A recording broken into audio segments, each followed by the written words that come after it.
everyone. I am Melissa Forziat. I'm a keynote speaker and the host of this Halt and Catch Fire rewatch podcast. When I speak, my topic is something I call Take the Doughnut, which for me is another way to say carpe diem. It's all about going after the things that you want in life. Something that I wanted to do this year was rewatch the show Halt and Catch Fire, and this time talk about it with other people, with all of you. And here we are, we're almost at the end of this series in our rewatch. We're going to talk about episode 409 today. Before we do, the most recent interview that I dropped was with Randy Havens, who played Stan. It's been a while since we've seen those episodes, and I thought, I think this is the perfect time to bring in a season one character because we're seeing so many echoes of season one here at the end of season 4. And so this feels like a fun other way to do that.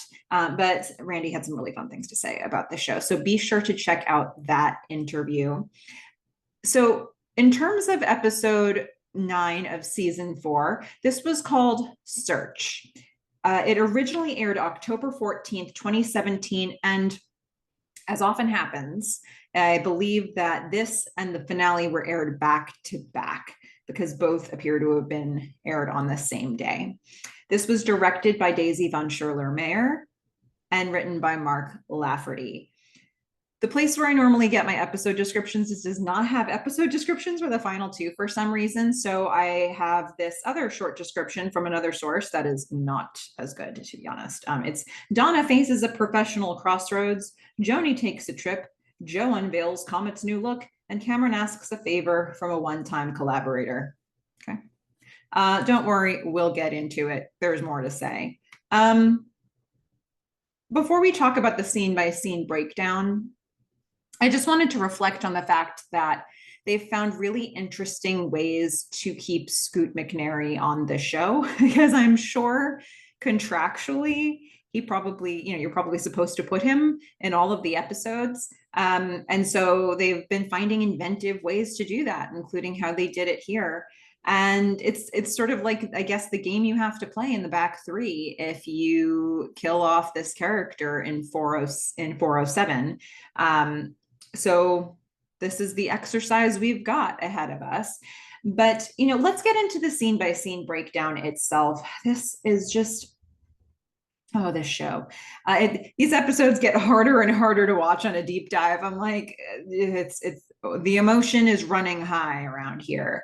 But we're going to start with the whole team, the whole Comet team assembled at the Comet office in the bullpen.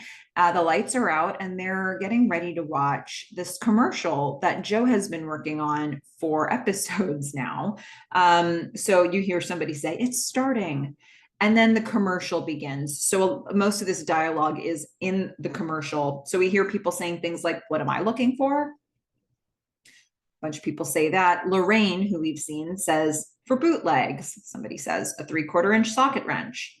Risa, who we know, says, "For the best coffee in the city." And then a bunch of people cheer because there's Risa sitting in the room. Somebody says, "Winona Ryder, so into her." Somebody says, "Landscaping supplies." And that's actually the same person that we saw. Joe was pulling that footage in his apartment in a prior episode. A couple together, they say, "Shoes." We're going to see a few people dressed as hippies, including Jeff Freilich. And one of them says, "For the meaning of life, bruh." We're going to get some laughter to that. We're going to get a couple other languages featured in this video. So in Spanish, we hear, "I'm looking for the perfect gift." Then we're going to see Haley. "I'm looking for something funny." And then people go, "Aw." Haley, perfect thing for Haley to say because she, wrote the comedy page to get the whole thing started. And it's interesting because she's not here for this video, right? I guess since Gordon died, she's no longer working at Comet.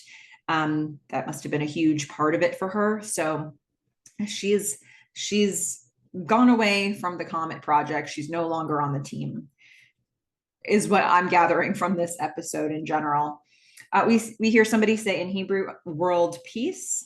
Somebody else says, "I'm looking for inspiration." Somebody else is looking for a cure. Then we get more, "I'm looking for," all these voices saying, "I'm looking for." And then Jay, who we've seen in the past, says, "Dude, the internet." Jeff Freilich, Jeff Freilich, He says, the internet? Somebody says, the internet. Somebody says, what in God's name would I look for on the internet? And then Gordon is going to speak and everybody cheers. This is a posthumous inclusion in this commercial. He says, yeah, you could find just about anything on the internet. We're going to see more like ambient shots, nature shots, the rockets going off. That must have been Joe's very personal footage. And then we close off with the Comet logo.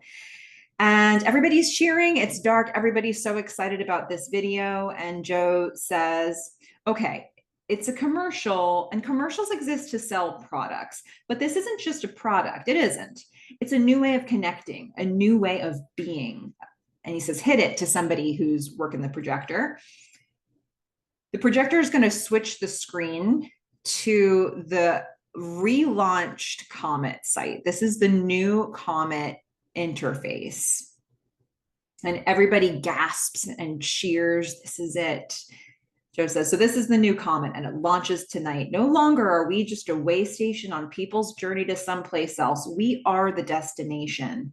There are cheers. He says, this is a combined effort of every single person here, from our original surfers, and it's most of the people in the room, to our coding team headed up by Cameron Howe. We're going to see Cameron in the room now.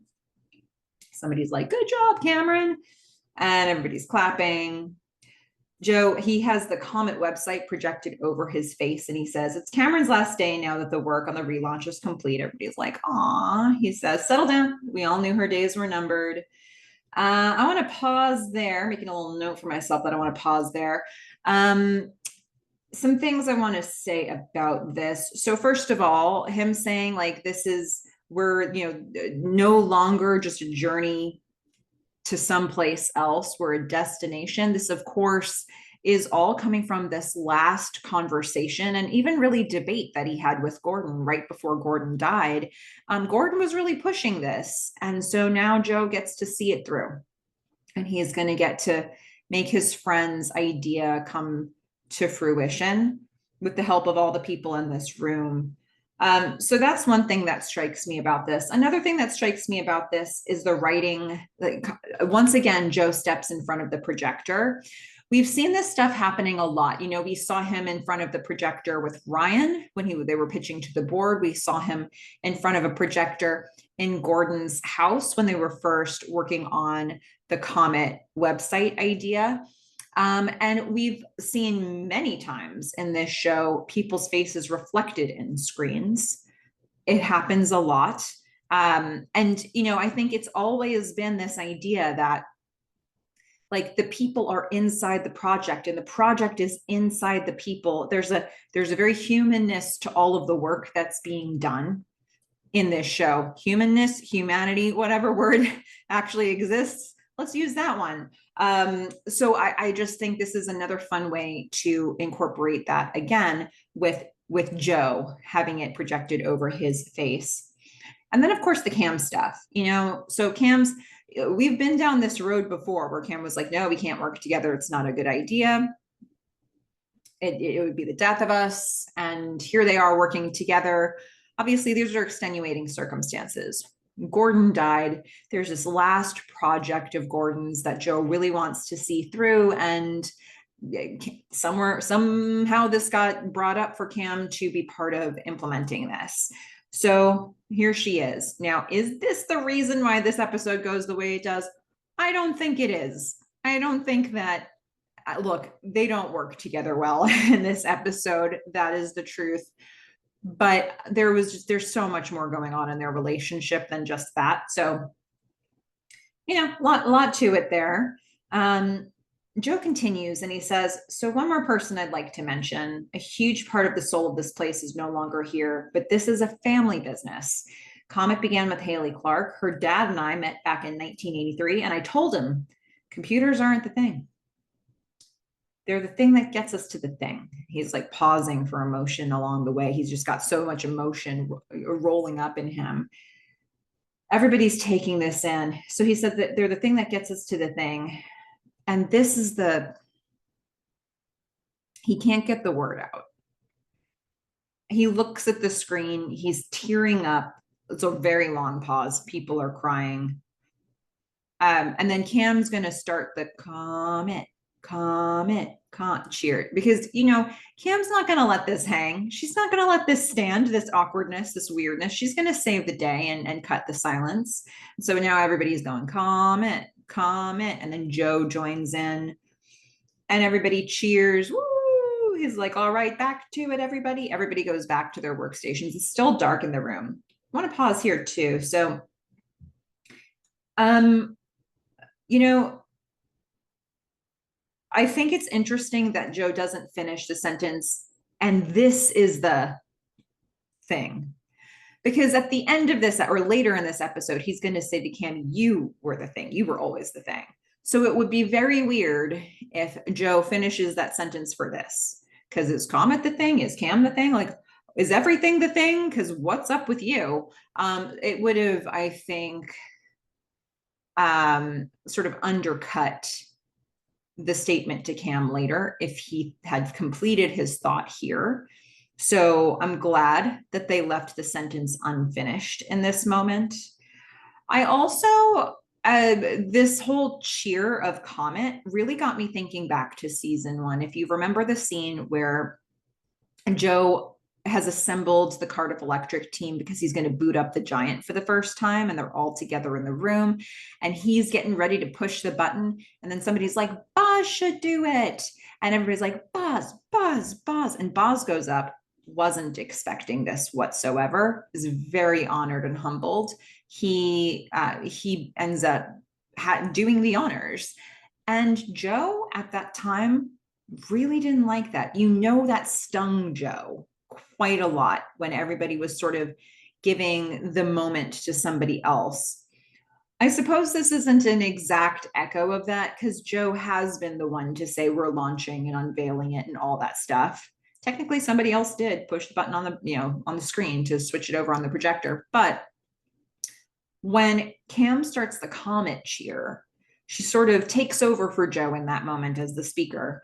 And Joe is fine with that. He's lost in his grief for Gordon for a moment, and Cam is actually saving him in that moment. And so while he is sad, when he joins in the Comet cheer or the Comet chant, I think that he was happy to be able to do that. He was happy to be able to honor this project and the people that worked there and Gordon with it. So I don't know, it's not an exact echo, but it feels like it really brings it back around for me. And we see just another example of how Joe is different than the Joe we saw in season 1. So Joe is talking with a couple people about, you know, some things to work on next, and Joe sees Cam starting to walk, and so he stops her. He goes to her. She smiles at him. She's like, "You okay?" He says, "Yeah, celebrate later." She says, "Yeah, what do you want to do? Just get some dinner and make out in parked car?" And he's gonna joke, "Yeah, a little over the clothes stuff and some dim sum." You know, it's a way to celebrate just as good as any. Cam says, "So I guess I'll say goodbye to the guys, and then I can call Alexa." He says, "Yeah, of course." And she's going to kiss him. He's going to watch her go. And it's still dark in the office. It's still dark in Joe's world and Joe's heart. And Joe, you know, like it's just darkness around Joe. And Cam's going to go and do the Alexa thing now. Or is she? You know, in this moment, does Joe know that he needs to sort of like keep grasping on tight to this situation or not? I'm not quite sure if he's already got it in his mind, but he doesn't let on here. You know who is going to grasp on tight though? Let's go to the airport. We're going to get a couple airport scenes in this episode, and, you know, good use of this location. So we're going to get Donna and Haley walking Joni to her gate. We hear a voice on the PA saying, "Ladies and gentlemen, at this time we're boarding our main cabin passengers onto Pacific Flight 590 with nonstop service to Bangkok." She's going to Thailand.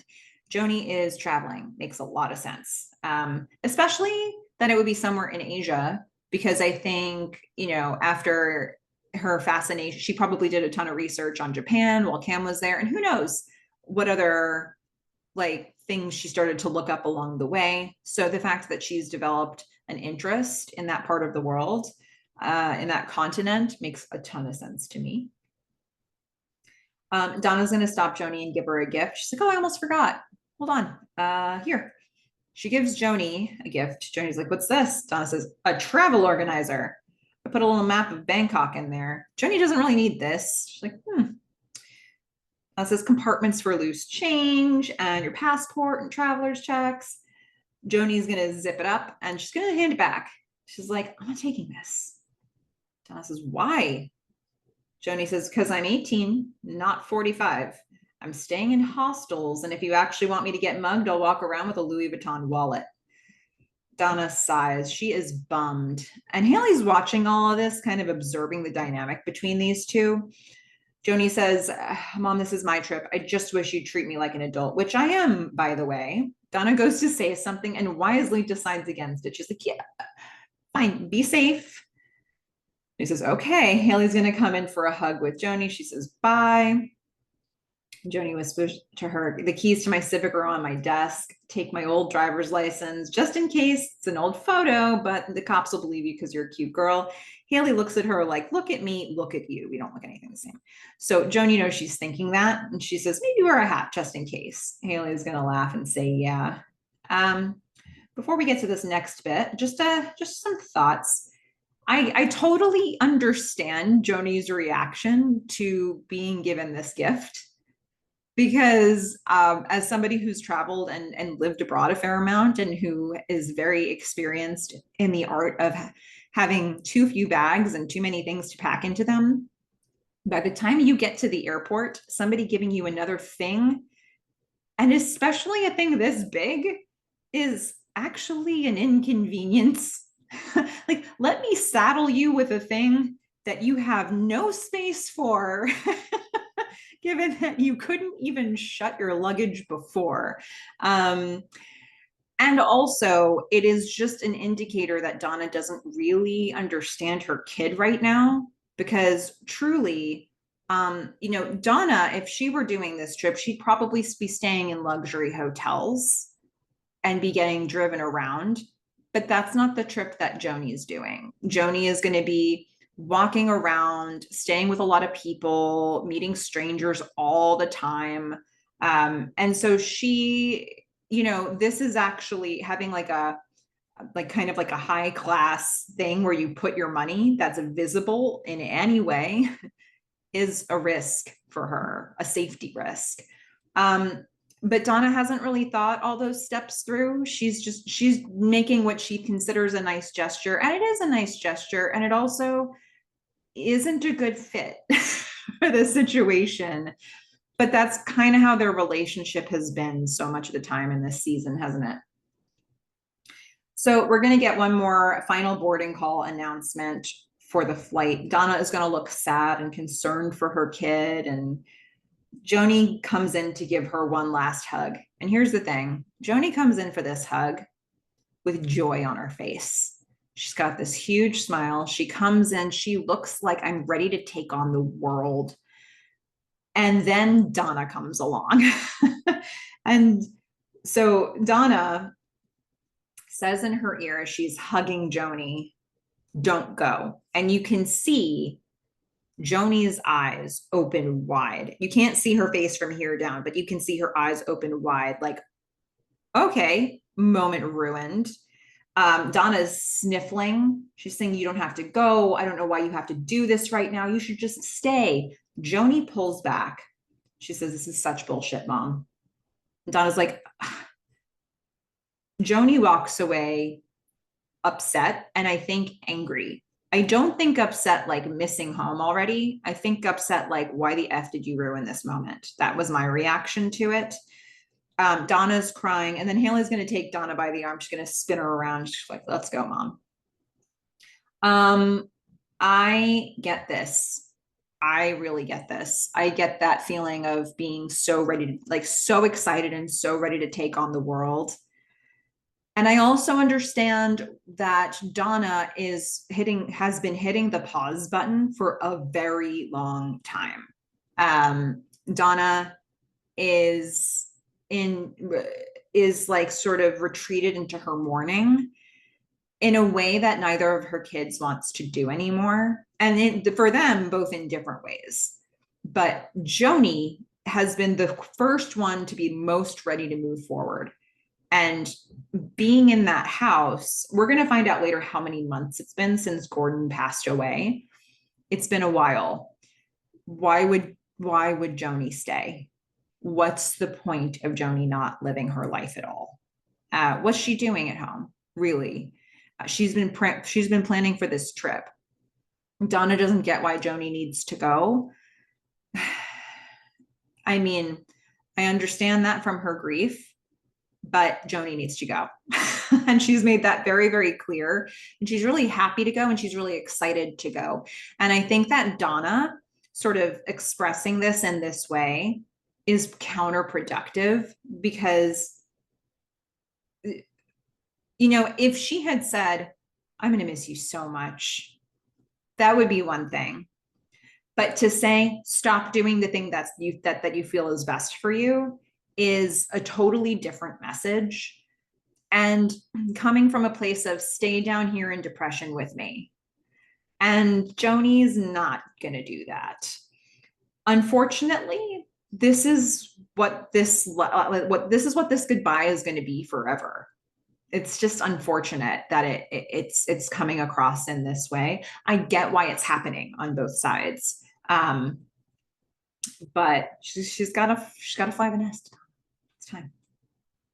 We are now going to get Boz at a checkup with his doctor. And this is a man who's terrified of hearing bad news. I will tell you that. And he's going to be chatty. He's hooked up to a blood pressure monitor. Now, I don't know about you. When my blood pressure is getting read, I don't move an inch, not a muscle. I am not just the one arm that's being read, both arms and the rest of my body. I'm sitting perfectly still. I'm doing deep breathing exercises. I'm keeping my, I'm not dropping my arm too much. I'm doing everything I can possibly do, whether it's actually effective or not, to get the best possible reading. Boz, totally different strategy. He is literally leaning on the elbow of the arm that's being read, and it's hanging down real low, and he's gesturing with it as he talks. He's flapping it around wildly. I mean, this man, he's telling a joke, no less. He's like, so the doctor complains to his wife that she ain't so good in bed anymore. Well, he goes to work, and by midday, he calls her on the phone. Meanwhile, we look at the doctor, and the doctor's just looking at the monitor like, when will these numbers just fix themselves? Like, when will it be long enough? By midday, he calls her on the phone, and the phone rings and rings and rings, rings. And he starts looking over at the blood pressure monitor, and he's losing focus on his own joke. And then he picks up again. He's like, and then she finally picks up. She's out of breath, and he goes, what the hell took you so long to answer the phone? He chuckles. And she says, the doctor's like, something about a second opinion, right? Boz clears his throat. It's like, yeah, that's the one. And he's so discouraged. This doctor is not giving him an inch. Doctor just has too many long pauses, and it's really unsettling, Boz. The doctor goes, so the stent looks good. Actually, he says the stent looks pretty good. And Boz kind of touches his chest, and he's like, yeah. Doctor says, any shortness of breath, chest pains? Boz says, no. Get a little lightheaded sometimes if I shit real big. Doctor pauses and looks at him. It's like, yeah, that's not what I was asking about. He goes back to looking at his notes again. Boz just keeps nervously chatting. He's like, I never asked you, Levesque, what the hell kind of name is that? Is it the Swedish? Doctor's looking through his notes. Or is it Norwegian? Or Czechoslovakian? Little French Canadian there. Totally us.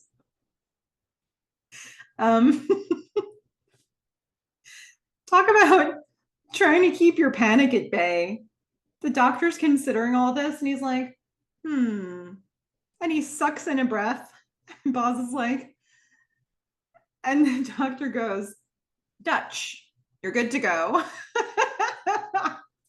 He was just totally punking our poor Boz. He took like a year off this man's life for no reason. Boz is like, well, okay, but when do you want me to come back? Doctor says, I don't. Boz says, well, not even for a look-see? I mean, don't you want to make sure I'm not blowing a gasket? Doctor says, nope. If something goes wrong, call. If it doesn't, don't. Fair. Boz is very confused. The doctor's like, you are in good health, John. If you take care of yourself, you'll live well into the 21st century. And then, what an edit. So good. You'll live well into the 21st century. And there's a drum crash that begins the song Fanfare for the Common Man. A song that I only ever associated with the Olympic Games before this, but now I can also associate it with this show. Boz starts walking out of the office in slow-mo. We're hearing the drums of the song, and then the trumpet kicks in. He's smiling. He's looking around at people in the hallway. He gets outside. He breathes in the fresh air. He looks around at the people outside, a guy and his dog. And now he's walking in normal time. And what a great choice this is. He's walking out in front of the doctor's office, and there's like a clearance overhang over the door to get into the office building. And there's an 8 feet clearance sign that's hanging down. Boz steps just in front of that, and then the camera shoots low and points up at him, so it looks like Boz is at least 12 feet tall. And Boz is like, 21st century, son of a, and he just laughs and he walks, and we get the credits. It's so good. And Daisy, in my interview with Daisy Mayer, she called this, we wanted to give him the cowboy treatment. And I still think about that. I wanted to bring that up here. So yeah, I mean, oh, Boz, so good. I'm just so happy for him. He's going to be okay. He's going to live well into the 21st century, or at least that's what the rumor is. Okay. So we're going to see the camera pointing up to the ceiling of the Comet office and then panning down. And Joe and Cam are going to walk in because they're going to have a little conversation. I mean, look, Cam was in theory supposed to not work at Comet anymore, and Joe wants to put a stop to that. So he has been telling a whole story on the way to the office. He's like, so then Mark Andreessen and Jim Clark fly out to Urbana-Champaign, gather all the Mosaic coders in a pizza joint and offer them $65,000 salaries, a week's vacation on his yacht in Tahiti, and 100,000 shares of the company. And Clark tells them if they leave NCSA and come work for him, they'll be worth $10 million in less than 5 years. Cam's smiling at all this, and she says, so Jim Clark steals all the best coders from a shitty company to go do something way better. Why does that sound familiar? And she just waits for it to hit Joe. This is exactly what she did when she created Mutiny by stealing all the coders from Cardiff Electric from his team. He can't compute this, and she's smiling as it just like doesn't register because he has a point that isn't this. But once again, so many fun nods to season 1 happening here at the last season, and specifically the final episodes. I'm going to spot as many as I can along the way. And I'm really curious what you found that I don't mention, because I bet there's so many moments where they're nodding back to season 1, back to the pilot. So let's try to bring as many of those up as we can. Okay. So Joe's going to continue because he can't do anything with what Cam just said. So he's like, anyway, my point is that they've all followed him out to Silicon Valley to build a browser. And now Netscape is about to demolish Mosaic. If we were to launch Comet inside Netscape, it'd be slow as hell, even if it loads correctly. And if it doesn't, then Rover won't, or any of our competitors. Joe's very excited now. He's talking faster in the way he talks faster when he's got an idea. He's like, but if we can figure out a way to make Comet run smoothly on Netscape, then all of their users will flock to us. Cam pauses. She says, those guys created Mosaic. They already know how to make a browser that runs. Joe says, yeah, but they can't replicate what they've already done. The Mosaic code is intellectual property. Cam gets it. She's like, the BIOS, like the BIOS. Remember from season 1, from the very first episode, Joe's like, yeah, like the BIOS. And they won't know how it works until it's out in the wild. They're walking through the empty office and he says, and they'll want to make Netscape better than Mosaic. Cam smiles. She says, great, Joe, what are we doing here? You could have told me all of this in bed. Joe says, and he is going to move the Comet Weekly website indexing contest leaderboard out of the way. And behind it, he is going to reveal a refurbished arcade unit of Centipede. And Cam's very surprised by this. Joe's like, the sound card's blown, but other than that, it runs perfectly. Cam does not seem particularly happy about this. She says, oh, okay. Joe's like, I need one more thing from you. This already felt like a bribe. And you know why it felt like a bribe? Because he didn't buy this arcade game and put it in his apartment where she was going to be. He got this game and he put it at the office that she's supposed to no longer be working at. So she has to come to a place she doesn't work anymore to play Centipede.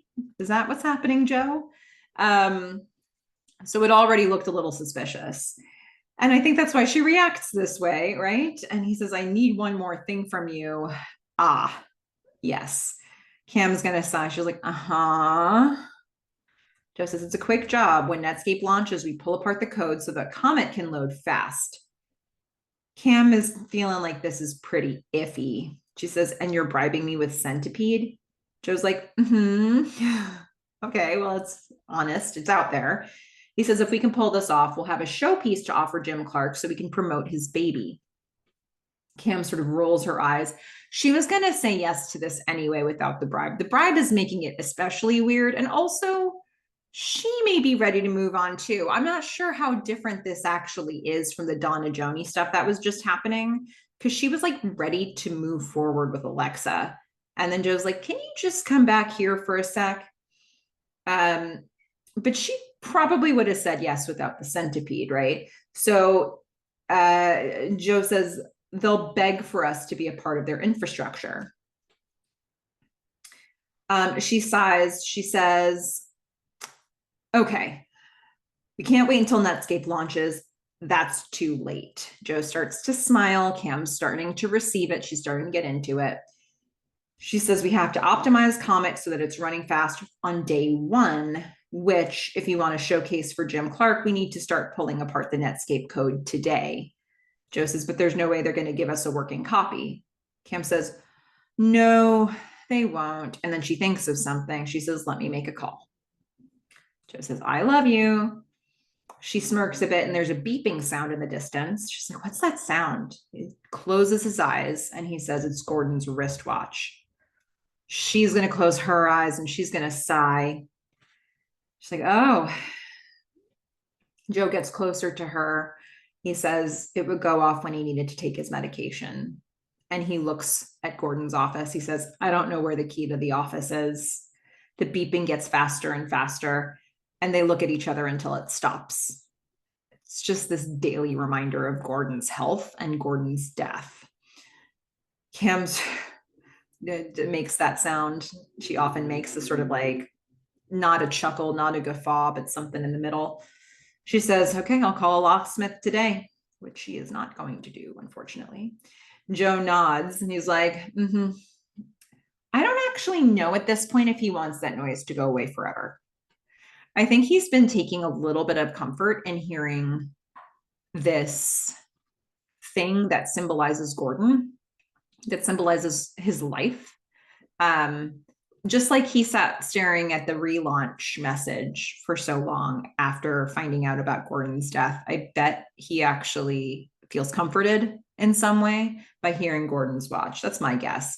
So for Cam to be like, let me call a locksmith, so they can do something about the sound. I don't know if that's the desired outcome. This might be another place where they don't quite meet up, but That's my interpretation of it. So uh, Cam is going to start sort of move forward on this project. Joe's like, wait, do you want to play? And she says, sure. He's going to put a coin in. And she says, all right. She starts playing. We're now going to get some overhead shots of Donna swimming in a pool in a white bathing suit. I feel like whenever we get, so Donna in a white bathing suit feels very like, I don't know, white feels like a particular color in terms of signifying like purity, or, you know, she's not in black, that's for sure. She's not in red, that's for sure, right? So it's like, is this meant to be the more innocent Donna, just swimming? Diane comes into Donna's yard, and stands at the edge of the pool. And Donna sees her. She comes over. She's like, oh, hi. She's going to sort of rest on the edge of the pool, looking up at Diane, who's still standing. She's like, how is Seattle? Diane says, soggy. And Donna's going to laugh. Diane says, sorry about the ambush. I saw your car parked in the driveway and nobody answered when I rang the bell. Diane's taking off her glasses, still standing for all this. She says, how was it sending Joni off? Donna's like, oh, you know, fine. Not really, Donna.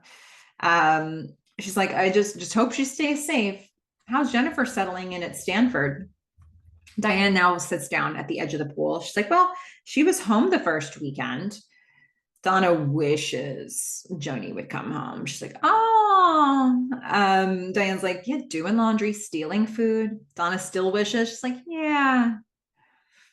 Diane says, last year I couldn't bear the thought of her leaving for college, and now I kind of wish she'd at least left the zip code. Donna chuckles, but she like can't imagine having that feeling right now. She's like, yeah, well, Diane says, so we have news. Kimberly is pregnant. Donna's very happy about that. Surprising. She's like, congratulations, that's amazing. Dan says, yeah, no, but thanks. Leave it to Diane, just to be honest. But the whole family wants to take a big trip to Ireland while she can still fly. And John and I would like to do some traveling of our own. Donna knows where this is headed. Like, she sees the path that Diane's walking. She says, no, I know you're ready to move on. Diane gets it. She says, Donna, I understand it's been hard, but it's been 4 months. Like, and I need to know what you're doing. So after 4 months, and that's, you know, at least like a week and, you know, we saw a week and a half after was the last episode. So, you know, we're closing in on 4.5 months now, at least, since Gordon died. And this is when she's telling Joni, don't move on with your life, right? So it sort of puts it in context.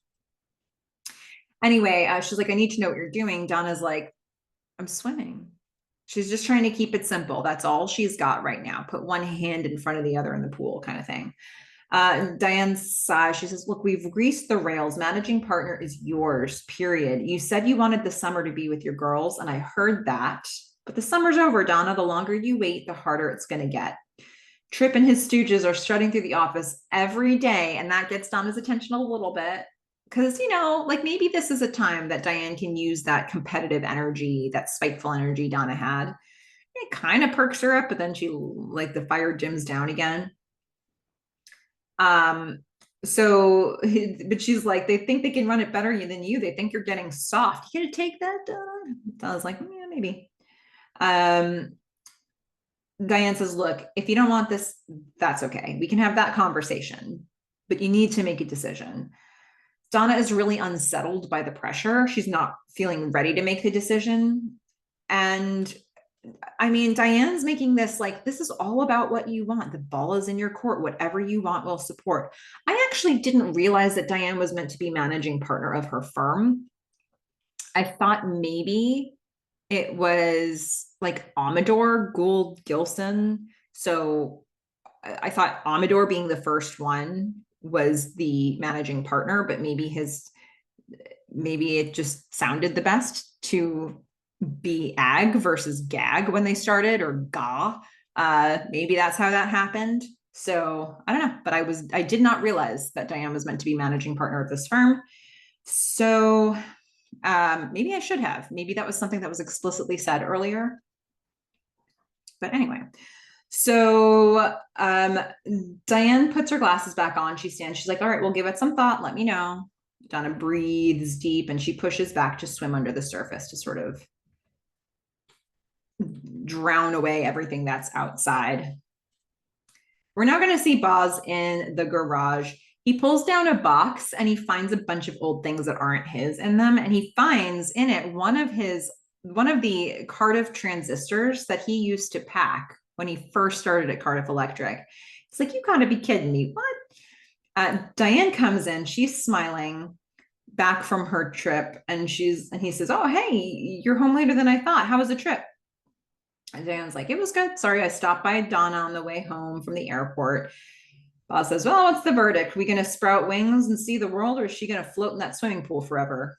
Dan says, I don't know. I'm gonna go wash the plane off of me. Boz says, all right, hey, what's all this stuff in this box? Dan says, some of Ben's old junk, maybe. Her ex-husband still has his box of stuff. She says, what have you been doing with your bachelorhood? We see Boz in the foreground and Diane's in the background, further back in the garage. He says, farting around, this and that. Went to the doctor. And Diane just like freezes, but she's out of focus. And he's looking at the box. He can't see her. So he's saying, got a clean bill of health. He said I should live well into the 21st century. Can you imagine that? Jetpacks and robot overlords. Hey, look what I found too. Can you believe this? This is a Cardiff original. I could have packed this thing in a box myself when I was a teenager. My God, I bet it still works. And I just need to get some batteries for it. Boz finally, after all this, looks back and sees that Diane has been motionless this whole time, which we have seen too, because we saw her not moving, except she's been out of focus. And now we see her in focus and she's tearing up. He's like, what, honey, what? And he goes over to her, what? She's like, I'm sorry, you're going to be okay. Boz nods. He looks so happy to have somebody love him this much. These two in this episode, I can't. So he says, yeah, I'm okay. I'm okay. And he gives her this big hug. I'm going to be okay. And he smiles and he holds her. And he's like, oh, Mercy, you weren't kidding about that plane goo. And she laughs and goes into the house like, come on, get to scrubbing. So he's going to go back to the box and he's going to hold up that Cardiff transistor. It's like, oh, look at you. Oh, what just a genuine, look, like she, the life was scared out of her when she found Boz collapsing in the middle of the restaurant, and that sound of her screaming his name was like a palpable thing. So it's I guess like at this point, anytime he goes to the doctor, he's probably holding his breath, and she's probably doing that too. But looks like Boz will live into the 21st century. Woo! Okay, so we're going to go to the Comet office. We start with a close-up of the new Comet interface, and there's a coder meeting happening with Cam. And one of the coders says, oh, but how do we optimize for Netscape if there's no Netscape yet? Cam says, yeah, I get that. That's the issue. I'm trying to figure it out. But in the meantime, we still have to go through. There's a knock on the door. She's like, oh, 1 second. Cam goes to the conference room door, and Alexa's there holding a CD. Alexa's like, for you. Cam's like, oh my God, thank you. She grabs it and she's like, let me show you out.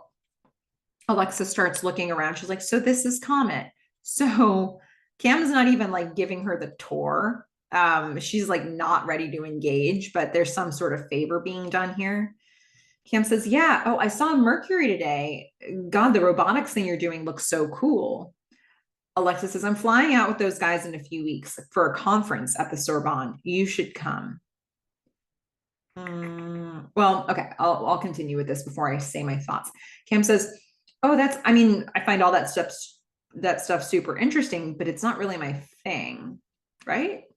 Alexa says, no, I know, but it's just a couple days, all expenses paid. It's the worst that happens. You meet some fascinating people and eat too much lobster thermidor. Cam, meanwhile, is standing next to the popcorn machine at the Comet bullpen. And she chuckles. She's like, yeah, next time. Alexa said, is what you said this time? Or is what you said last time? She's not really buying it. And Cam's been putting her off.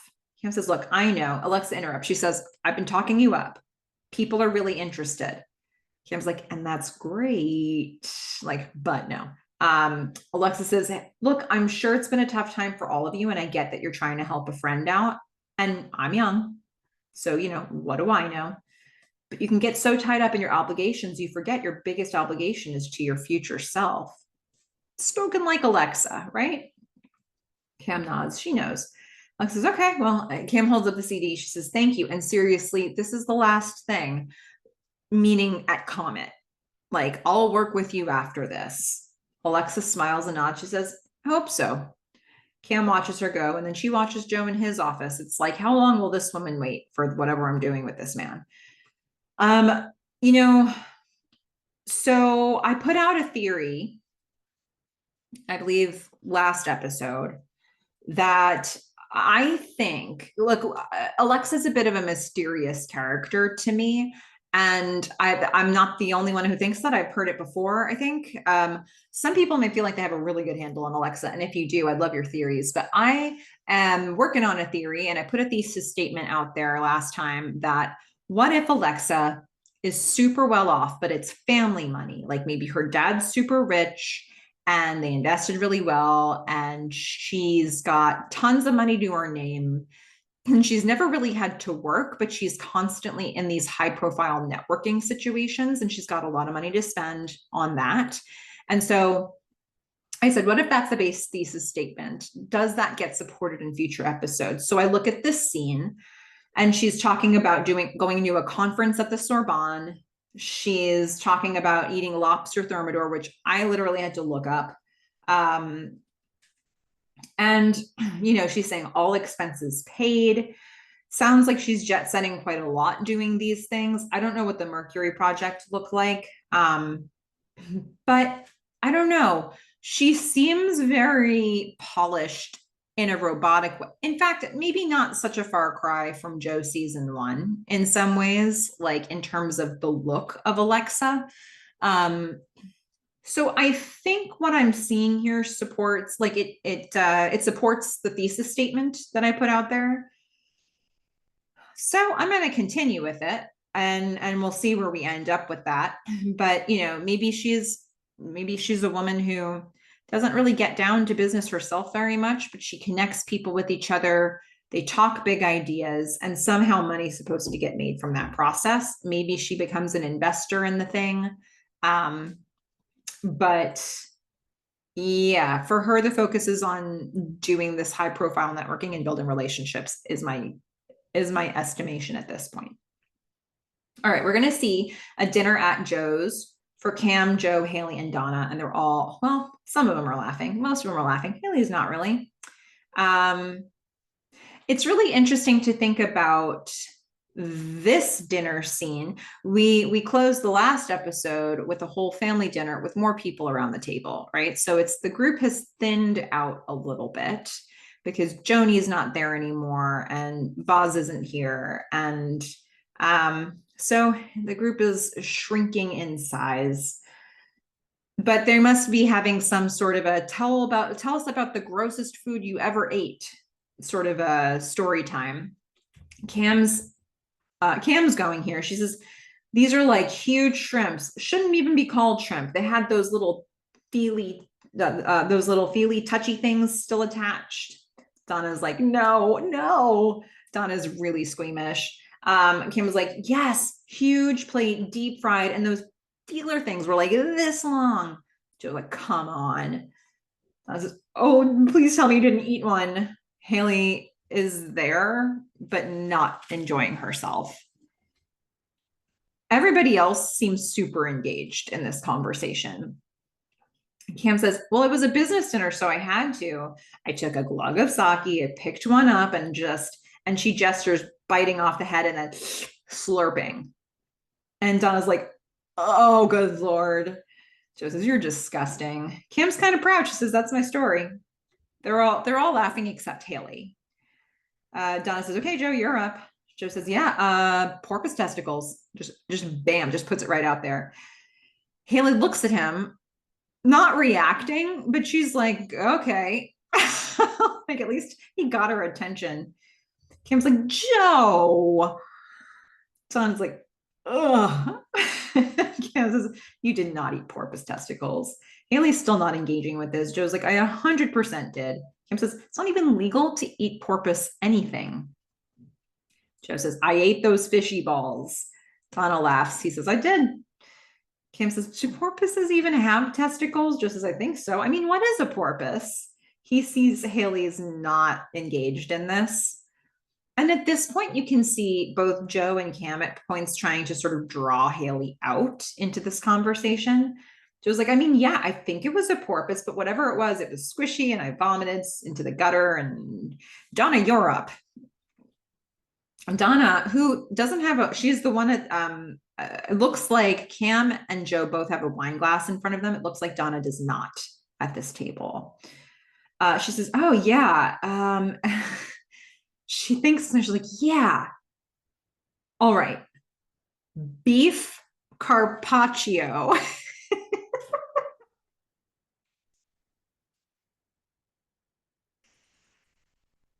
Oh, it's the delivery is so good. Um, so look, I also wouldn't eat beef carpaccio. It doesn't sound like a thing I want to eat. Nothing like no meats or fish that are raw for me. Thank you. Um, or eggs, anything like that. It's thinly sliced.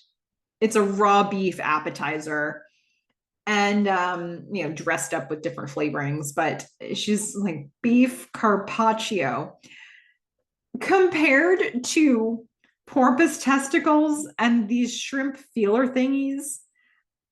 Like it's not on the same level at all, but it's disgusting to her.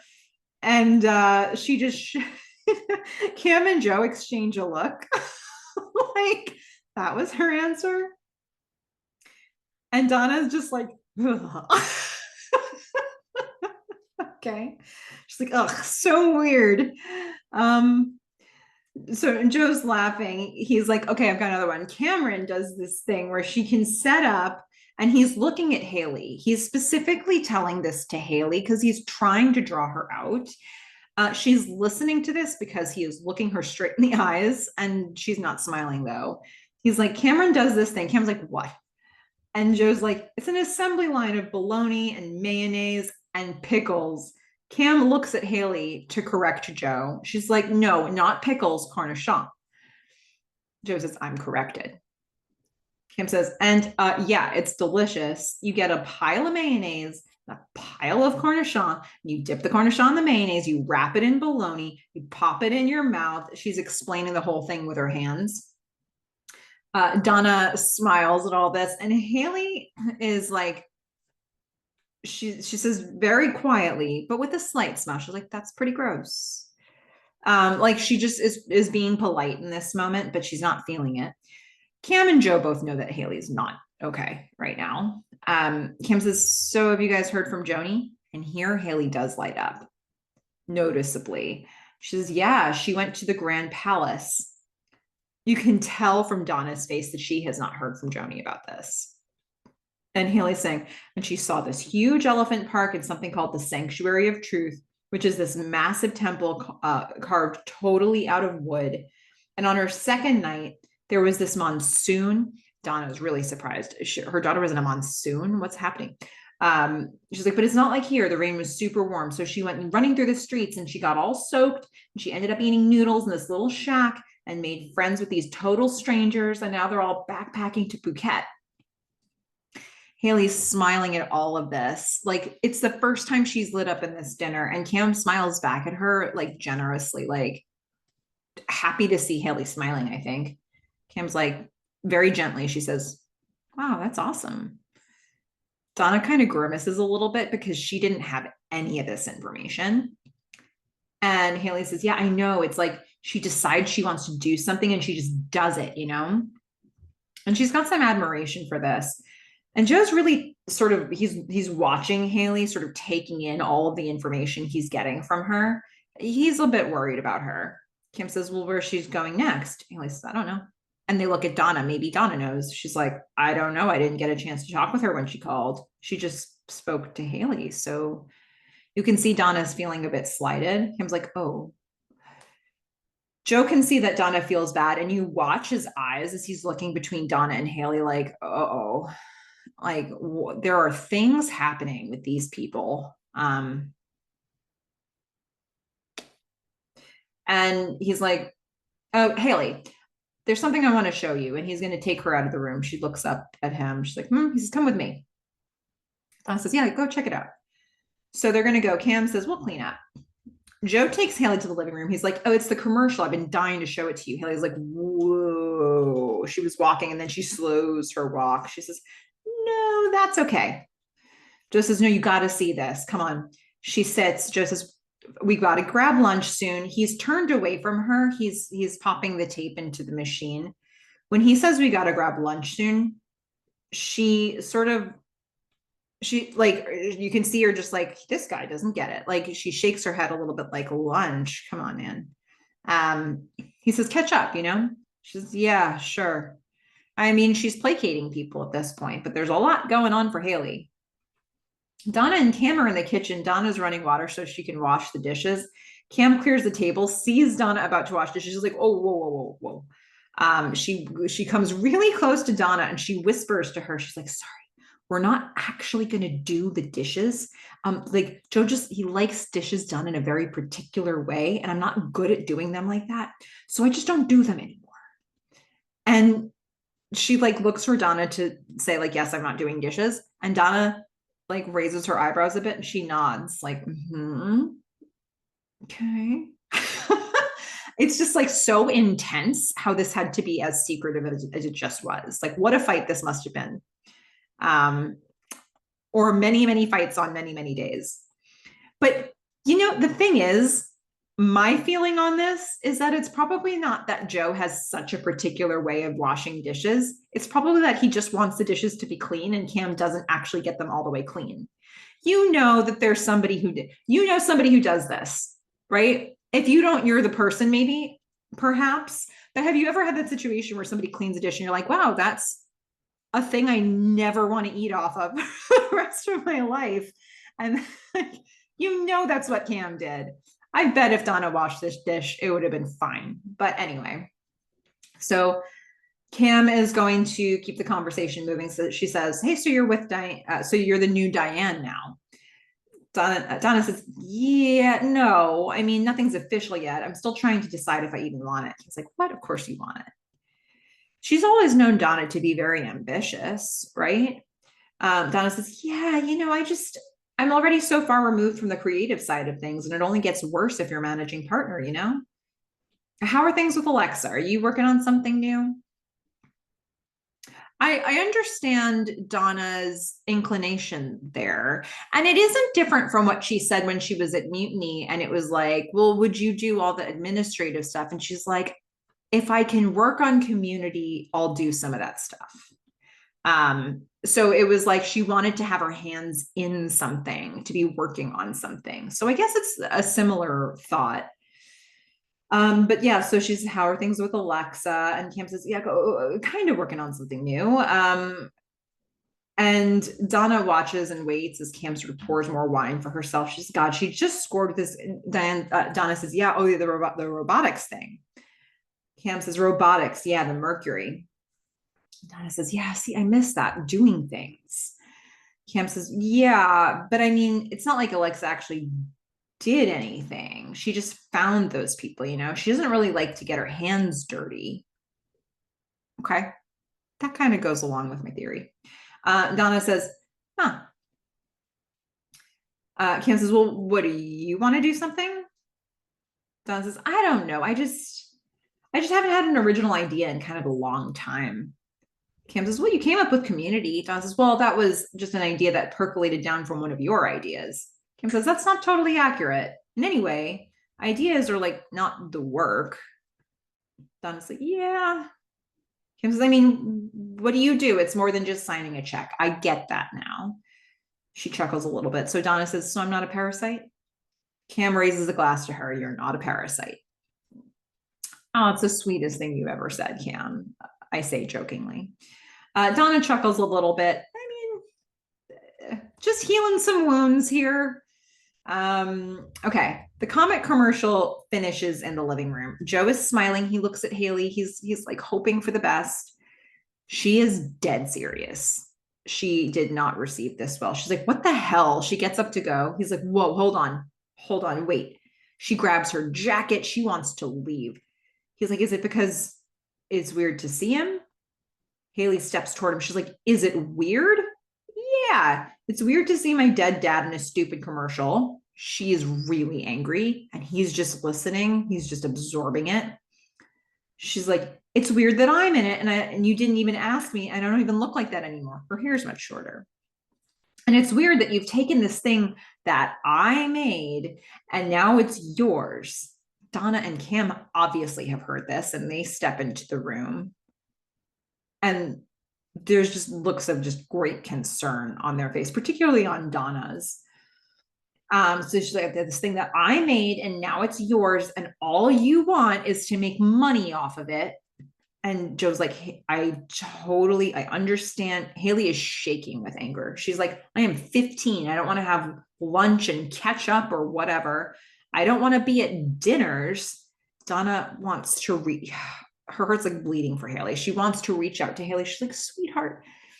Haley says, I want everyone to leave me alone. She grabs the keys to go. She says, I'll be in the car. She stomps out. She leaves. Joe gulps. He's choking back tears. Donna looks at him and she looks at Cam and they're just like, they all really felt Haley's pain. Donna's like, So pause there for a second. This is more than a kid having a tantrum. Like, this is more than Haley being a teen and having a fit. This is a lot of real stuff going on here. And they're all experiencing a loss too, and they totally get some of what she's dealing with. Joe gets a lot more of it, perhaps, in this moment. And they want to help, but how do you help? Like, what do you do? Like, these are the people, and these are the only people left in Haley's world right now. And she's pushing them to the side and she doesn't even want to be with them right now. So it's like, what do you do for this poor kid?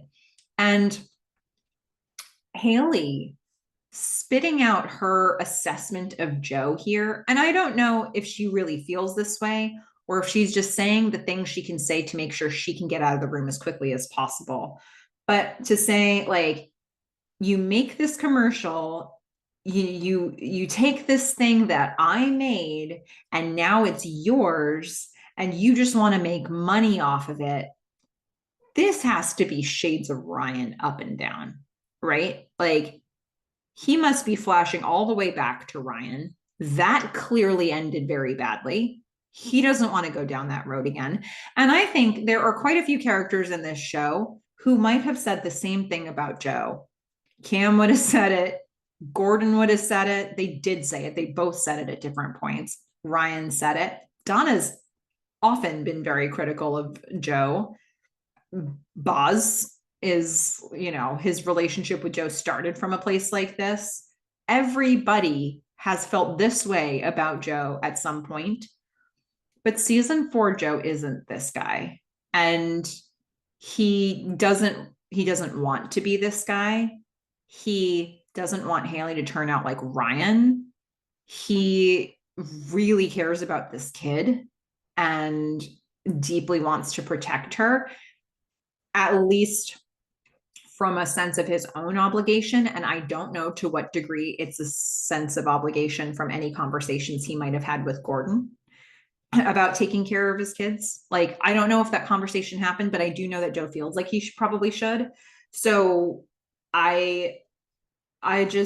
Joe sees this from Haley and he's like, what do I need to do to make this not be a thing? Like, how do I fix this?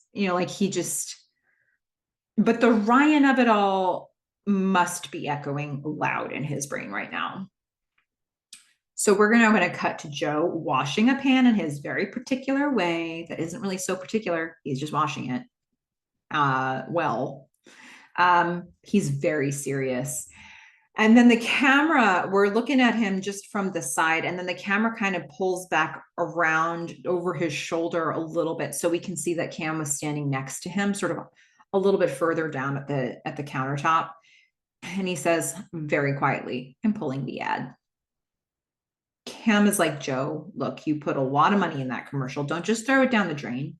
Maybe you can cut her out of it." Joe says very firmly, "It's my company."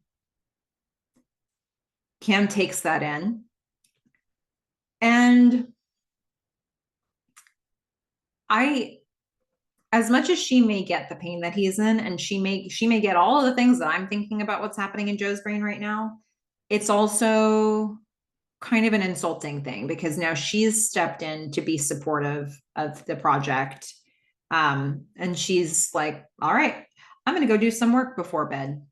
And she starts to leave. He's like, "What work?" She says, "Well, I've been putting things off with Alexa and I need to give that some thought." And he's going to dry the pan somewhat aggressively as she leaves.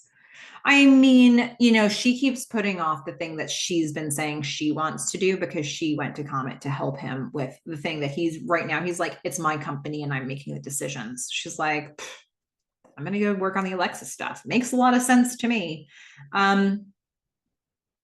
I don't know if it would be so helpful here for her to like kind of sit with him for a minute and just be like, "How you feeling?" I don't know if he needs that, but there's a lot of stuff here that has nothing to do with Cam in this moment. And I don't know if she can be helpful or not. We're going to see Haley and Donna back at Donna's house. Haley is making bagel bites in the microwave. Donna comes into the kitchen and she's like, "So I gave Joe permission, for you to be in the ad. If you want to be angry, you should be angry with me." Haley's hearing that. She's like, "It's not his fault. Haley's just making her food." She's like, "I thought you'd like it." Haley says, "I just want some bagel bites." Like, she's like, "Can we not?" Haley's gonna, Donna's gonna give her that space. She's gonna like respect her wishes about like, can we not make this a thing right now? Haley's not prepared to talk about whatever is deeply bothering her, but something clearly is. And it could be the grief of it all, or it could be, but I think obviously seeing that comic commercial flared things up, but it was already flared up just being at that dinner table. So there's something to explore here, but now doesn't feel like the moment.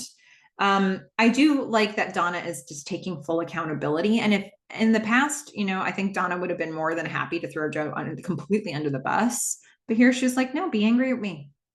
Totally fine." So Donna says, "Haley, if there's anything you want to talk about," the microwave beeps. Haley pulls the bagel bites out. She puts them on the counter in front of them both. Donna's like, "Well, I know we said I'd go back to work as soon as you started back up at school, but if you want, I can stay home." Haley says, "No, I want you to go back to work. And I want you to stop worrying about me so much. Just, worry about you. You're here all day swimming." Mom says, "Well, I like swimming." Haley's like, "Yeah, Mom, I like swimming too, but Jesus Christ." It's so good. I love that exchange. Donna just laughs at that. And Haley laughs too. All right. So, the tension is cut. She lets Donna try a bagel bite. Donna's kind of surprised. She's like, "That's not bad." Haley said, "They're incredible." She says, "I'm going to go to my room. So good night." Donna looks at this bagel bite. What's her kid thinking? We are now going to see another person try to nudge Donna. We see Donna's face in a magnifier looking at a Cardiff transistor. Boz is there with her. They're in her house at the dining room table. And Boz says, "Oh, it's a beaut, huh?" Donna says, "Uh-huh." He's sipping some cocoa she made for him. He's like, "Oh, that's good cocoa. Mommy used to make it with real chocolate. She'd put it in the double boiler and melt it down. That instant bullshit they have, it's alkalized cocoa powder, what it is. That's the garbage that's left over after they roast the cocoa beans and they run it through a chemical bath so you can't taste how awful it is. My God, it's a national travesty." This man is chatty these days. Last time it was the chili. Now it's the cocoa.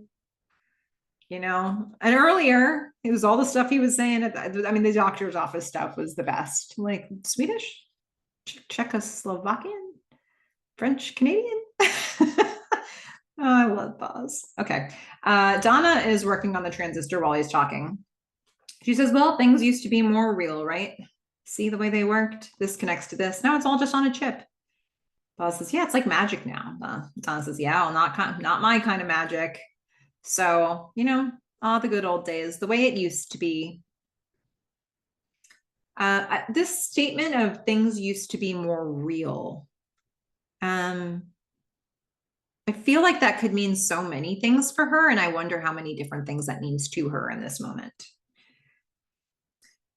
So Boz laughs. Don says, what's so special you need to get this thing fixed today? You gonna miss the Glenn Miller Orchestra or something? Boz says, no, just got a bug up my butt. Wanted to see if it still worked. I used to pack that exact model into boxes all day at the Cardiff factory. Donna's amazed at that. She laughs. It's funny how things like come around again. Boz says, yeah, I can still smell that place. It's weird, isn't it? How much stuff you remember from early in life and how all that stuff in the middle just kind of runs together. Donna's thinking, she's hearing him. Boz says, I'm 7 years older than my father was when he died. He spent the whole day before yelling about how the tree from the Malone place was going to bore into that sewer line and cost him a damn fortune. Donna's watching him now and she's listening. Boz says, and then boom, down. Just spent his last day bitching about tree roots. Donna's processing all of that. He's like, oh, Dad. Anyway, it just seems to me if you want something, best to go get it done now. Donna turns on the transistor and they hear a baseball game. The announcer's like, it's a real pitcher's duel here. Boz says, hey, now that's magic. She smiles. She gives it to him. He's like, see, perfect. Donna was listening to all that about moving forward in life. And she says, all right, would you have Diane give me a call? He says, will do. She says, screw it. Just tell her I'm ready. Boz says, okay. She got misted. Boz mists people. He's got the Boz mist. He gets Joe to eat the chili. He gets Donna to agree to going back to work. And what about his story made her like, did it feel like a personal message to her of like, if there's something you want to do, Donna, go do it now? Or did it feel like he was thinking that about himself and she knows that she's what's stopping the thing that he wants to do now? And Diane, for that matter. Is it a self-interest or an interest in her friends that inspires her to then say, I'm going to take the job? All right. Haley needs to be crushed by something else. So let's bring her to Hound Dogs. She's in Joni's car.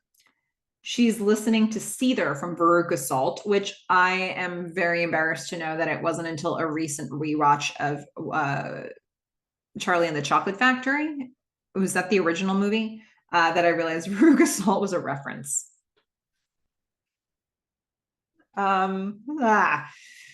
Anyway, so she's listening to Seether and she's watching Vanessa. She's helping some people outside and she's sort of pumping herself up. She's getting energized because she's going to do it. She's finally going to ask Vanessa out.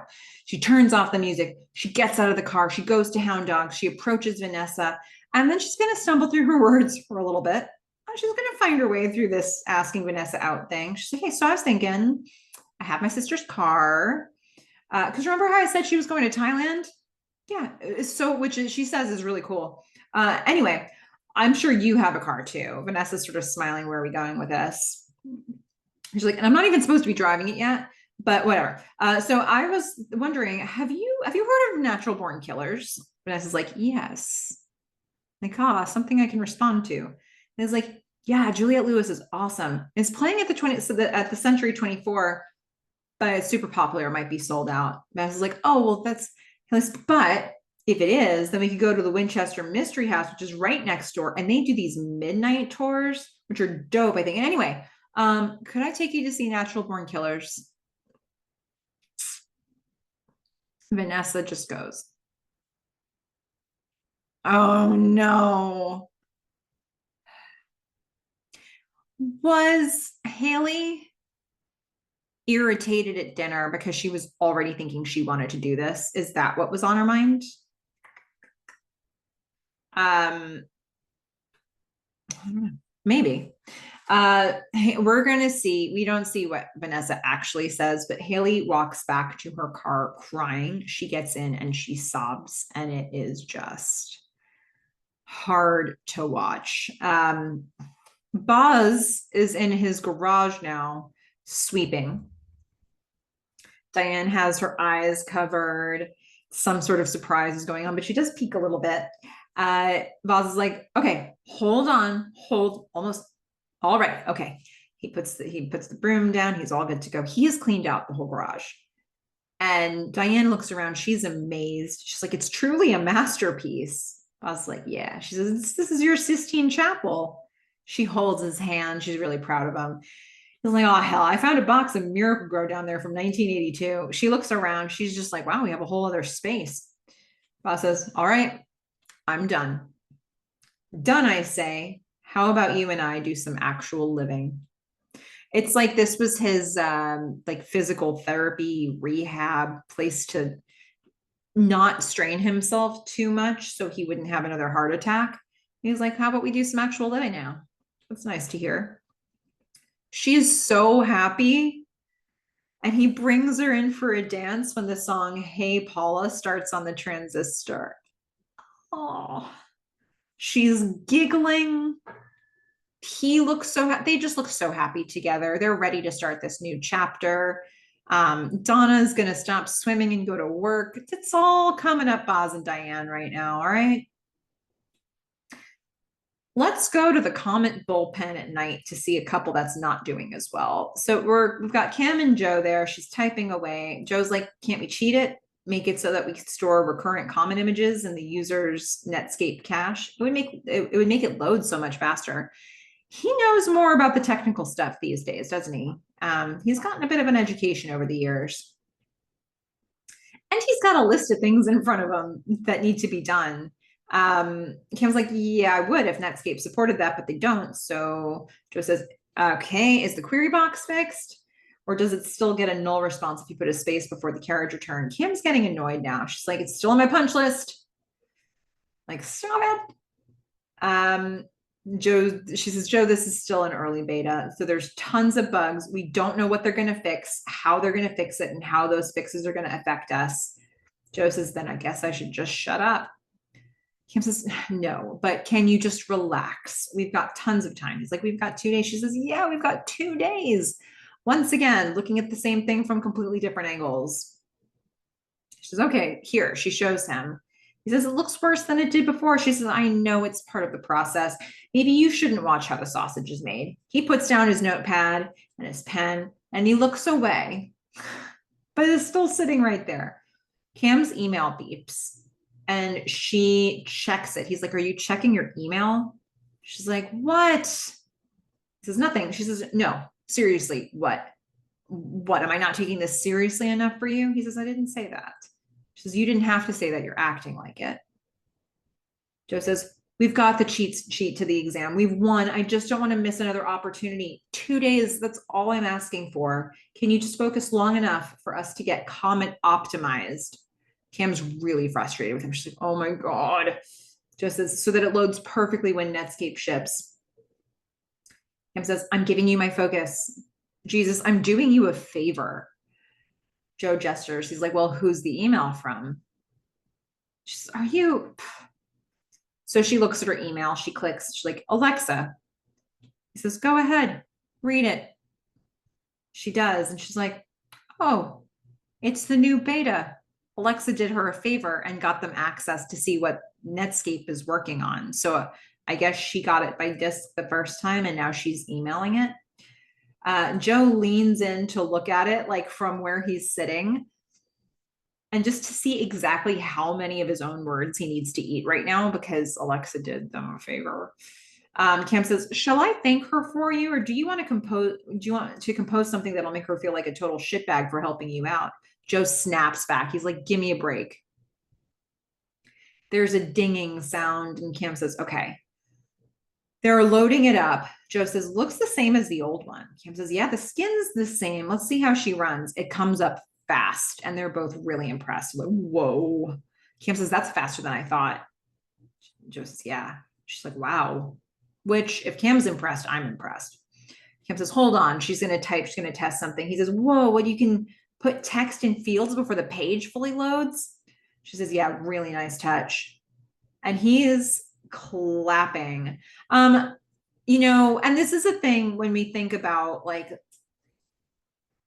how slowly things used to load, you need something to kind of keep you doing the activity, keep you on the page, to sort of keep your focus. And if you can start typing into fields before it's fully loaded, that's a way that you can sort of keep passing the time while staying on that page.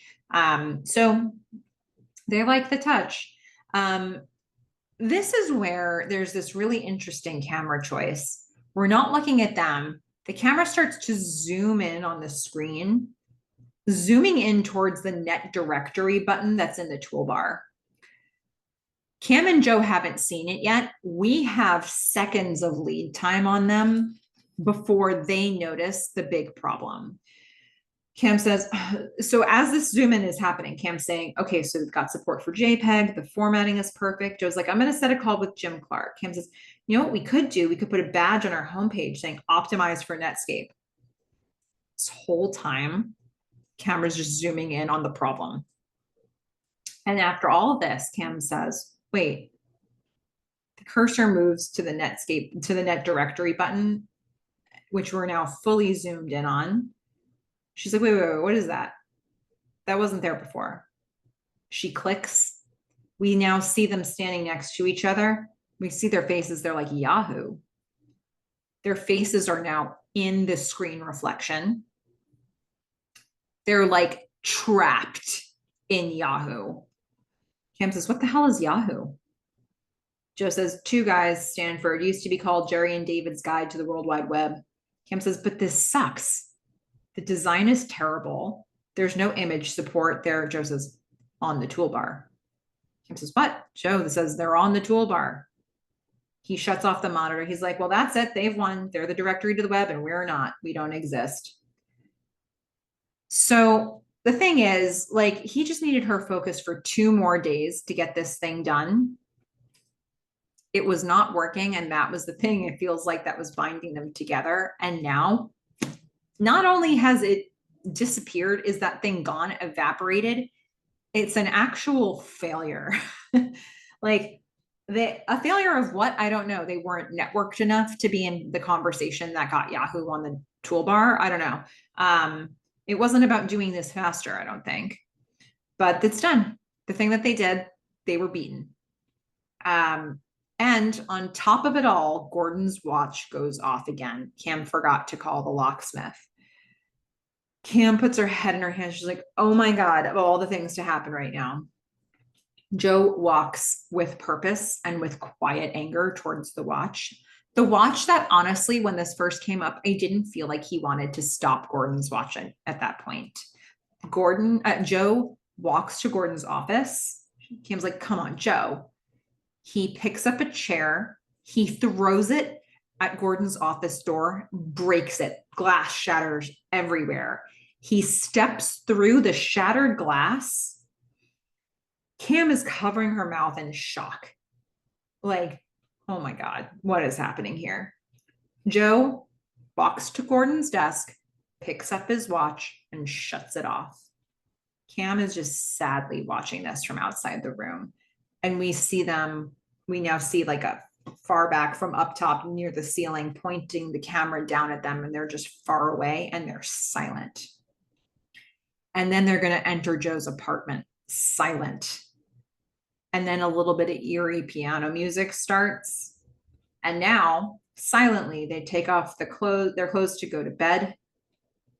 They sleep away from each other silently, or they start to go to sleep.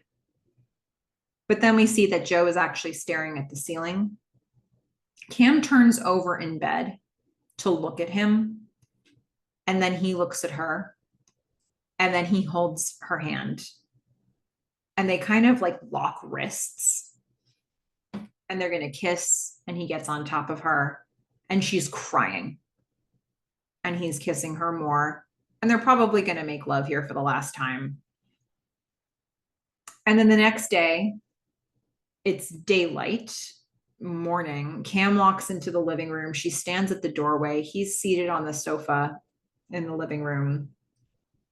And it feels like there's a hole. In fact, in some of the shots of this, you can actually see where the camera is positioned. There's an actual wall between them that we can see. She's looking directly at him in the room, but there is a physical wall between them as negative space. And Joe's like, well, there's coffee. She says, I'm all right. He looks at her.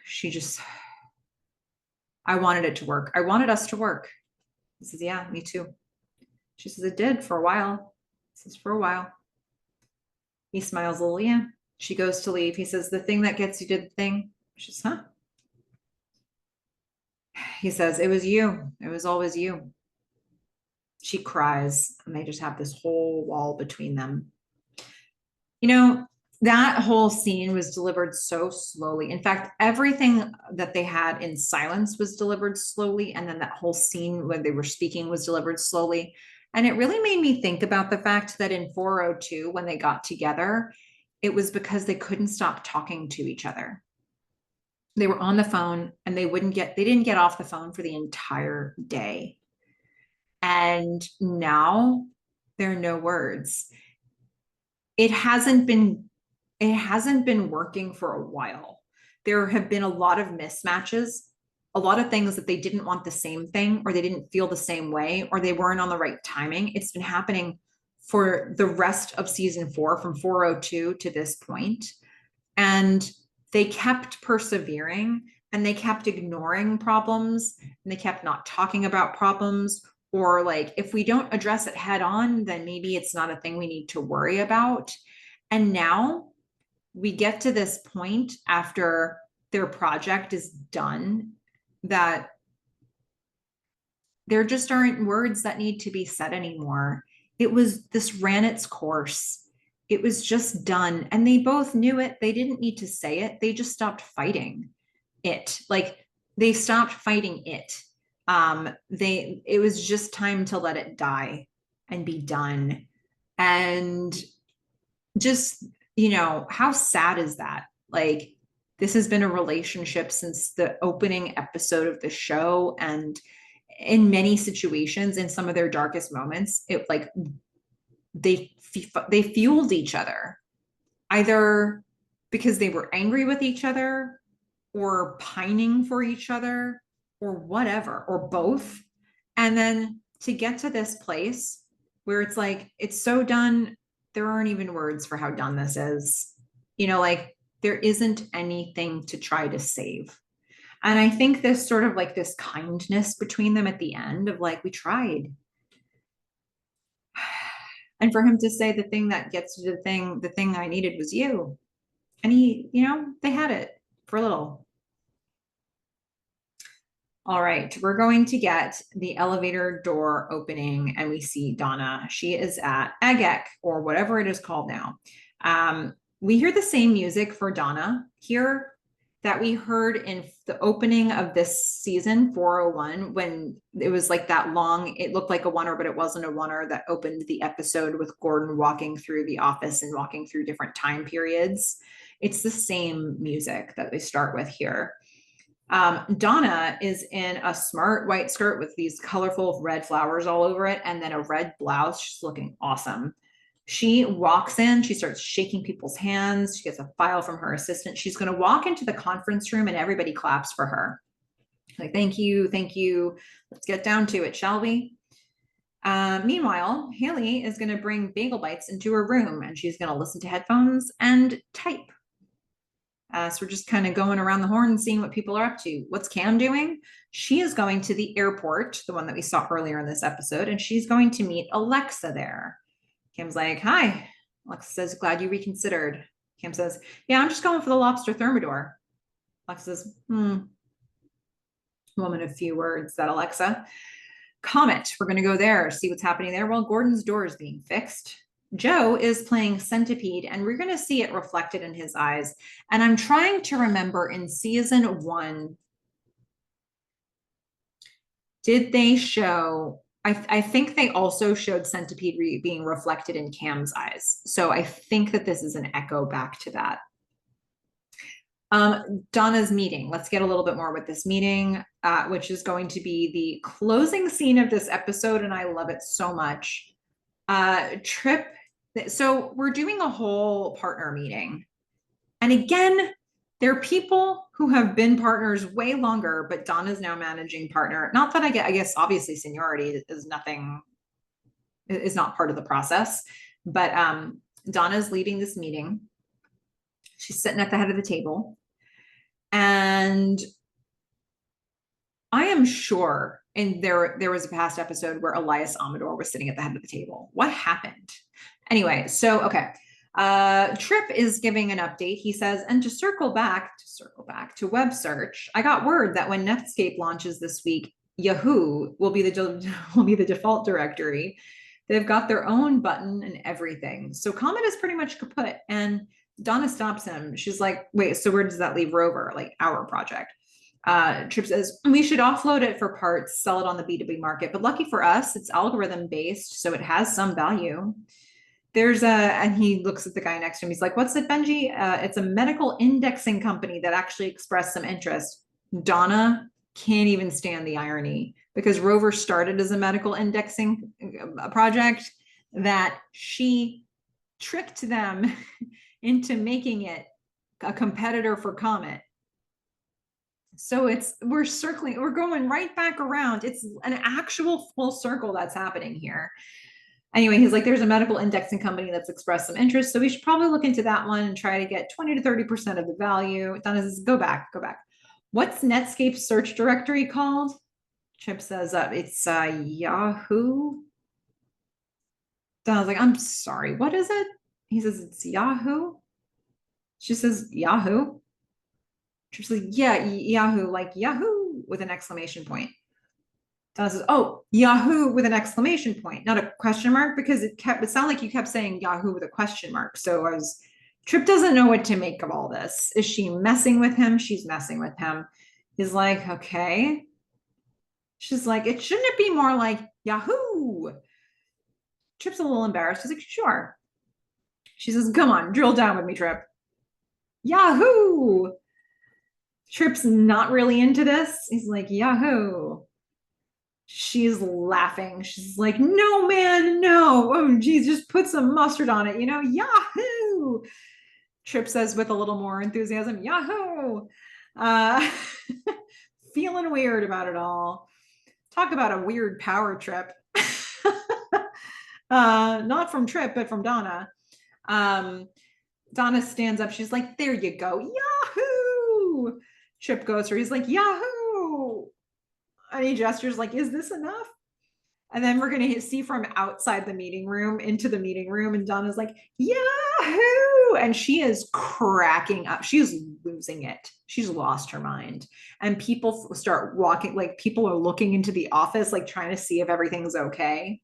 And this episode ends with Donna just cracking up about Yahoo. Because can you stand it? The Rover was a medical indexing company, that was what the service was meant to be to begin with. She's like, oh my God, what are we doing here? And all for a thing called Yahoo. It's true. It's true. And that's this episode. And I do just want to put the question out there. I tried as I was going through to spot as many instances of callbacks to season one or echoes to season one as I could, but I'm sure I missed a bunch. So let me know what you're seeing, because I feel they did a really wonderful job of sort of bookending things and tying them together in this episode and the next episode. So let me know what else is there. Yeah. Music for this episode, we've got Fanfare for the Common Man by the Orchestra of St. Luke's and Gilbert Levine. It was composed by Aaron Copland in 1942. This is when Boz leaves the doctor's checkup. We've also got Seether by Veruca Salt from 1994, when Haley gets the courage to ask out Vanessa. We're going to get Sittin' and Thinkin' by Charlie Rich from 1965. This is when Boz shows Diane the updated garage. And then Hey Paula by Paul and Paula from 1961, where Boz and Diane dance with each other. In terms of favorite quotes, Bunch of honorable mentions here. One from Joe. No longer are we just a way station on people's journey to someplace else. We are the destination. Boz saying, 21st century, son of a. Got Alexa saying, so you can get so tied up in your obligations, you forget your biggest obligation is to your future self. So wise, Alexa. Another one, we got Boz saying, it just seems to me if you want something, best to go get it done. Spoken like a man who's had a health crisis. Got a combo quote here. Donna says, I like swimming. Haley says, yeah, Mom, I like swimming too, but Jesus Christ. We've got one more honorable mention from Boz to Diane saying, how about you and I do some actual living? And quote of the episode for me is Joe saying, the thing that gets you to the thing, it was you. It was always you. Aw.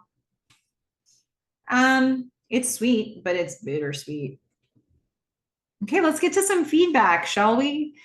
So just so you know, I am recording this episode today, Saturday, before I drop it on Monday.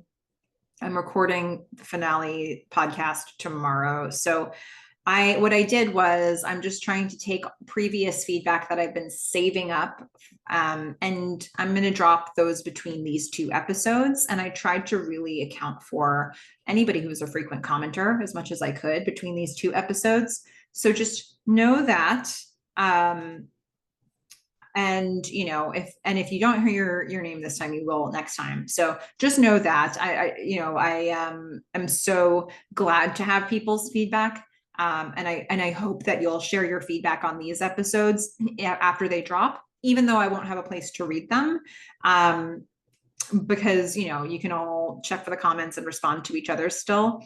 But I mean, I'm just so very delighted that when I first started doing this, I didn't know if I was going to get feedback at all. And then here you are, even for me, as I'm doing this real time, the feedback is still coming in. So I'm just really glad that I even have so much that I have it stored up so that there's still stuff to talk about in these last two. Let's start with some feedback from Jennifer Roner that I've actually been saving since the Daisy von Schirler-Meyer interview, who directed this episode. Jennifer says, episode 409 is probably my favorite of the entire series. So I especially loved the insight here. Never thought of the framing in the Cam and Joe scenes as feeling European, which was how Daisy described it. But now that she put it that way, I can see that. The space, the melancholy, the realness of it all. Feeling sort of like an Eric Romer film, maybe. Not an expert on French films by any means, but he's the first director I thought of in this context. And by the way, the song When Boz Was Leaving the Doctor's Office is Fanfare for the Common Man by Aaron Copland. So appropriate and cool in that moment, as it sounds mighty and majestic, yet at the same time is titled for the common man, which Boz rather is, in a way. And then again, so uncommon of a man at the same time. Such a cool moment. I love all the things that you highlighted there. Thank you for bringing all of that in here. And that word European is a nice one to sort. Yeah, everybody should check out that interview with Daisy because she had some really cool things to say about this episode. Thank you, Jennifer. Now, Amelia Flowers has some thoughts about a couple of our recent episodes that I wanted to share. First of all, from 408, rewatching Sideburns Gordon's memory was so moving. And I think you're right. He had massive guilt about leaving Donna and Joni. I don't think anyone's mentioned this, but I had to go back to 407 to check. But Donna is wearing a blue dress or housecoat in his vision or memory, as she is in 408 when he comes back, which means it's baby Joni. And also, what a great touch that I did not notice, because it's not that often that I notice outfit choices, which is so unfortunate. The fact that you noticed, Amelia, that the thing that Donna was wearing in Gordon's vision as he was dying, at the very end when she's holding the baby, and that being the same thing that she was wearing in 408 when we see him come home after spending all night away, really puts it in a different context what he saw in 407. Because in 407, you're thinking, oh, what a sweet moment. Like his family was most important to him. And then in this new context, it's like in his last moments, he was thinking about his most, like his biggest mistake, his moment that he's most ashamed of, maybe. It shines a completely different light on that memory. Amelia also has something to share from 407. And this is, again, this is the thing I'm asking of anybody who can think of it. Amelia says, I love how there's so many echoes and callbacks to season one and the others. I think that really helps with maintaining the Halt feel, even though the characters and the style, for example, the lighting has changed. It's a really good point, right? Because every season we've had at least one major shift in timeline, in city, in what was happening in the story. We've had some really big shifts that have happened, and yet we always feel like we're rooted in something. And I think, maybe it's part of the echoes and the callbacks that we're getting all the way through that help us remember the past while being in this new state. Thank you so much, Amelia. Now, some thoughts from Cam House GF from 408. Two different things I wanted to point out here. And I miss you too. I'm here. It's my favorite episode of the show. The layers you dissected made me fall in love with Goodwill again. What a heartbreakingly beautiful episode. The So Far Away needle drop remains one of my favorites of the whole show. I always find myself emotional when Cam smiles at the old pictures. It's heartbreaking to see Joe grieving. Even though everyone is dealing with Gordon's passing, I agree that Joe's grief hits a little harder. For me, it's because he has lost a lot through the show, and Gordon was his closest friend. He only has Cam now, but we know they're not going to last long. The scene of Boz feeding him destroys me. Okay, so it's not just me that's feeling this about Joe. I am curious to see if there's anybody who's really connected to somebody else's grief in a visceral way. But yeah, I guess the Joe stuff is, ooh. I'm just so surprised by how much I love Joe by the end of this show. Never would have expected that when you start where he was in the beginning. Now, at Cam House GF also shares this. Even though this episode has a lot of great moments, the dinner scene is my favorite. After a whole day of strong emotions, reconciliations, and packing memories, the family finally sits together and reminisce about Gordon as they eat. I remember crying my eyes out through the whole sequence. These characters mean a lot to me. I felt like I was grieving with them. Little tear emoji. I'm so glad you said that, because it's like sort of the one scene that I didn't burst into tears for. And so it's really nice to hear that that affected you so much. And I also like the fact that we get another family group dinner scene here, and it's a smaller group. It's shrinking. Like there's still something that binds them. It's just, the Gordon was the glue for so many of them being around a table together.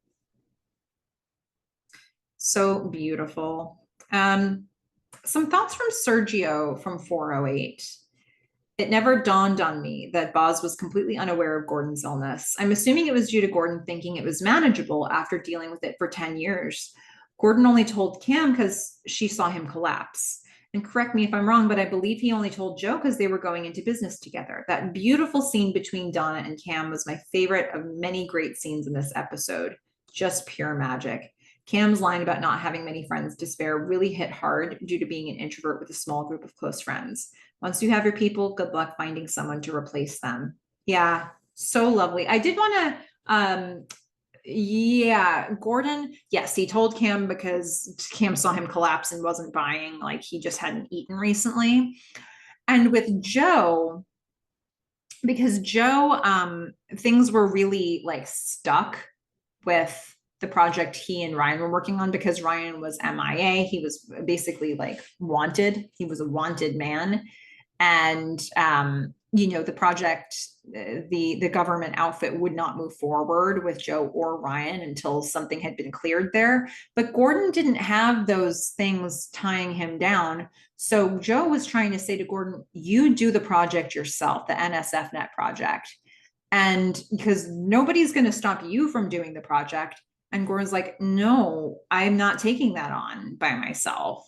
And he needed to give Joe context as to why. Joe was like, don't sell yourself short. You could do this. He's like, it's not a self-confidence issue. And so that's when he ended up telling Joe. But yeah, I mean, there was definitely reason to tell, Cam and Joe, and obviously Donna and his kids. But was there reason for him to tell Boz at any point? He worked together with Boz at Mutiny for a while in season 3, but I guess at that point he had enough of a handle on most of his symptoms while he was in the office that Boz didn't see a flare-up that we know of. So, yeah. But yeah, great points about the Donna and Cam stuff as well. It was beautiful. Synthetic Gerbil has some thoughts from 408 as well. I do think Gordon's house does have 2 living rooms. Thank you. Even after 2 seasons of people living in the home, I also can't really figure out what the actual layout is.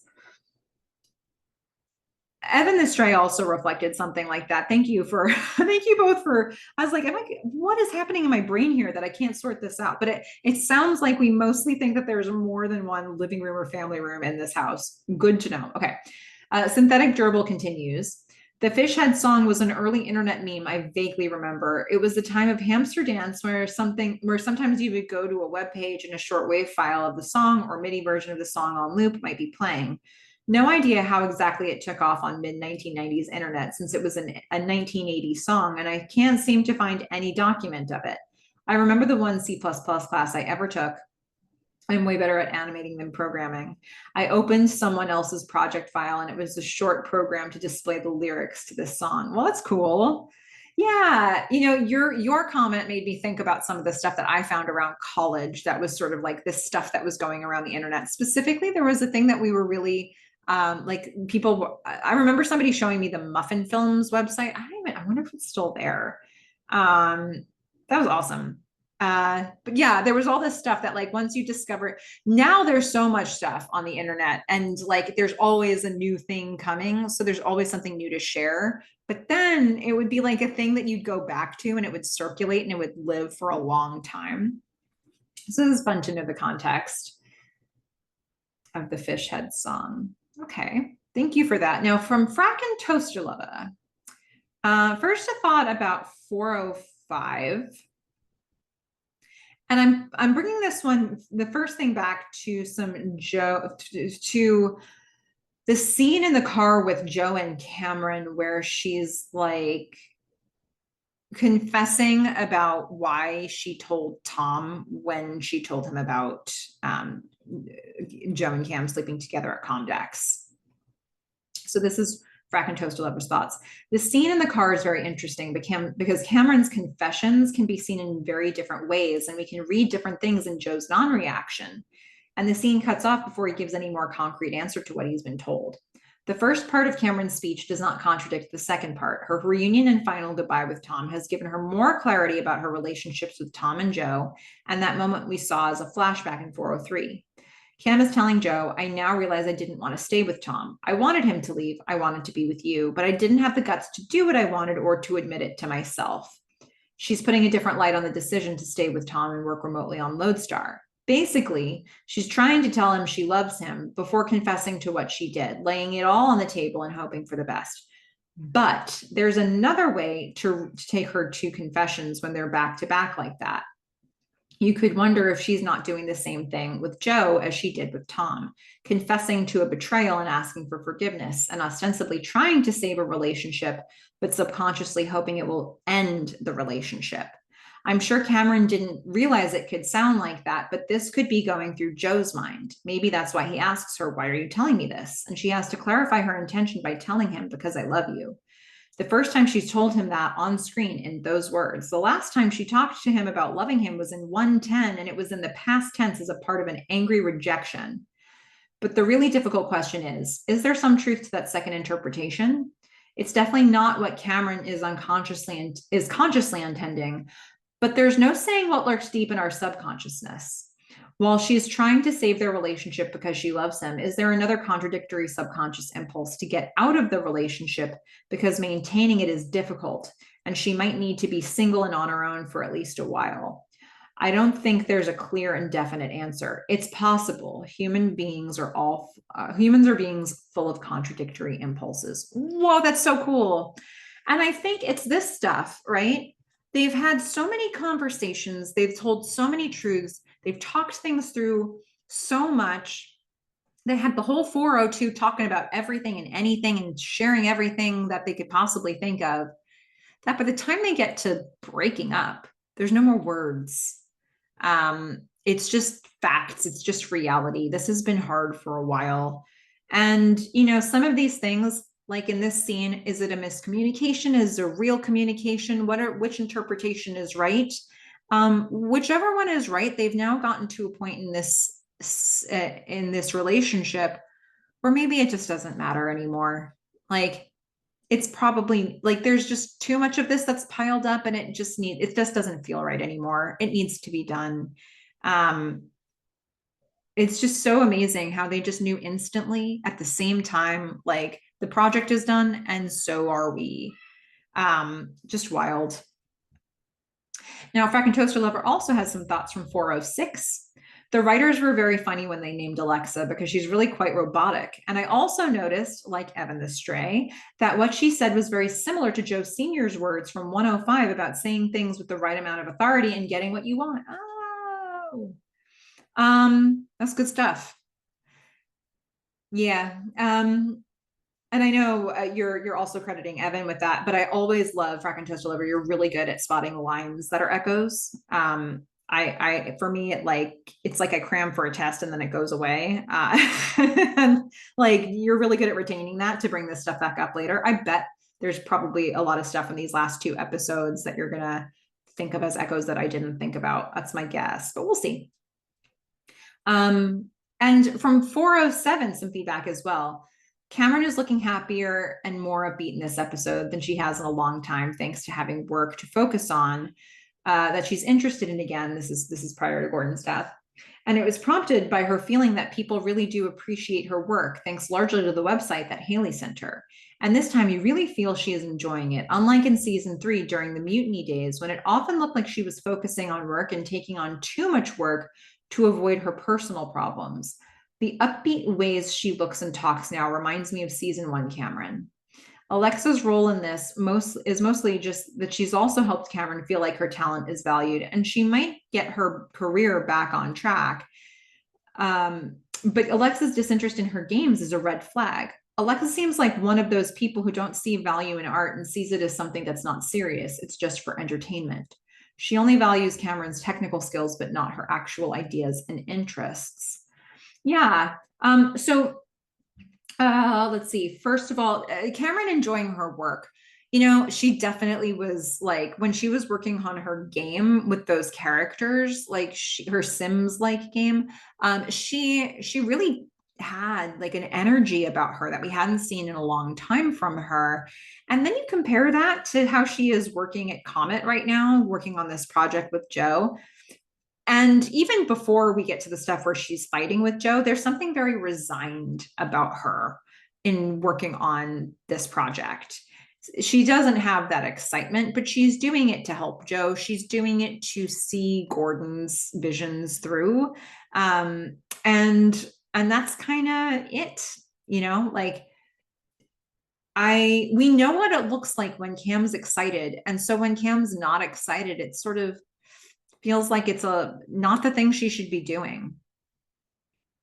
And also this interpretation of Alexa, I think, is super helpful. So I agree, like Alexa being like, hey, what if you did something that's not games with your talent? And Cam's like, yeah, but I like games.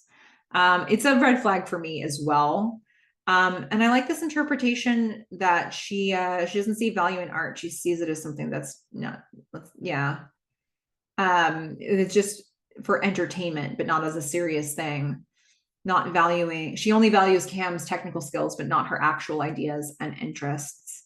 Yeah, so maybe these people that she connects, I wonder if any of them are working on a project that's truly interesting to them. Like if she's investing in things and people are taking that money, are those things that she's investing in and the projects they're now doing things that they wanted to do, or things that Alexa had an idea that she wanted them to do?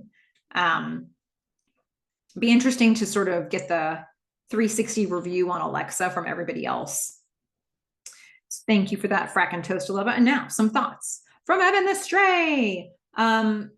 From this episode, episodes 407 and beyond could have been a drinking game out of the number of times one becomes misty-eyed or greater. I know. It's been a lot for me, I'll tell you that. Cameron was the chief website relaunch engineer, kind of surprised about this and totally forgot this stint of Cam's at Comet. I know it's not in any way in line with anything she said she wanted to do for this season, but it also makes sense that this ended up happening, at least for a brief time, to finish up the project. And you ultimately have to get into a situation where Cam is there with Joe in the office for this search reveal. So following Boz's prognosis of the doctor, we get an abrupt credits cut in with son of a bit, like we witnessed in 304 after Gordon gets punched and exclaims, "What the yeah. I was thinking about that and I forgot to say it. So thank you for having that here. Yeah, it's another time when we got that. And I was asking then, like, have we ever gotten this before? It's a tech, they're constantly surprising us with things that they don't do often or things that are brand new to us, even this far into the show. Joe wants Cam to stay on longer for one more project. Optimize Comet for Netscape and bribes Cameron with a vintage Centipede arcade cabinet. I think he's trying to reset the clock to 83 to try to get right with Cam this time. He realizes he couldn't do it then, but they're both better people this time around. He also probably feels desperate to have her near. This is looking like a Hail Mary attempt to keep her around to me. A Hail Mary for sure. I agree it's a Hail Mary. The question is, how much hope does he have that keeping her around for 2 days is going to lead to longer than 2 days at this point? Hail Mary, but with what outcome is he intending it? Because I wonder if he really think, like, is he wants 2 more days and knowing that's it? Or does he think 2 days could turn into a week, could turn into a month, could turn into, like, what's the end game with this other than Centipede? I did it, I know. Okay, Diane's relief as she tears up to the news that Boz was given a clean bill of health catches Boz and me off guard. It appears to me that Diane had been feeling like Boz's life might be more under threat than we've heard and or seen recently.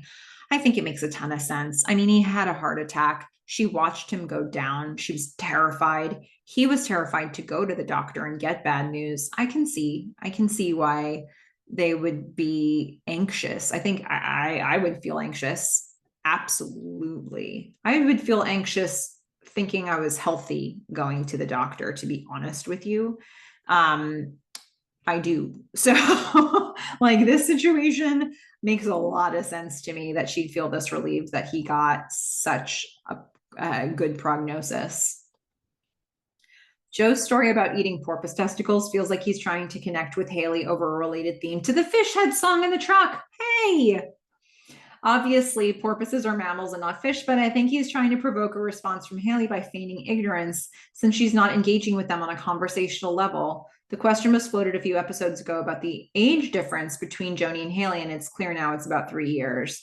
Haley and I would be the same age, which is an interesting perspective to wrap my head around in this series. Aw, that's good to know. And oh, what a fun connection. I mean, you saw my reaction to that real time. Cool. Of all the things, those fishy balls and those fish heads are, I guess, something to get Haley's attention. Joe must feel like he totally failed with the commercial from Haley's reaction to it. Gordon is gone and Haley is pulling away now. All in addition to Cam's increasing distance, at least we get to see further positive growth between Cam and Donna. I know. Joe, man, that's gotta be that moment at the table when they're doing the gross foods stories. And when Haley gets excited talking about Joni and that hurts Donna, like the way Joe was looking between Donna and Haley, like both of these people are struggling hardcore. All of them at the table were struggling, but and Joe knows he's struggling. But just to see the very palpable, like the one thing that makes Haley light up is hurting Donna, and Donna's just keeping quiet about that because it's nice to see Haley light up. But Joe clocks all of it.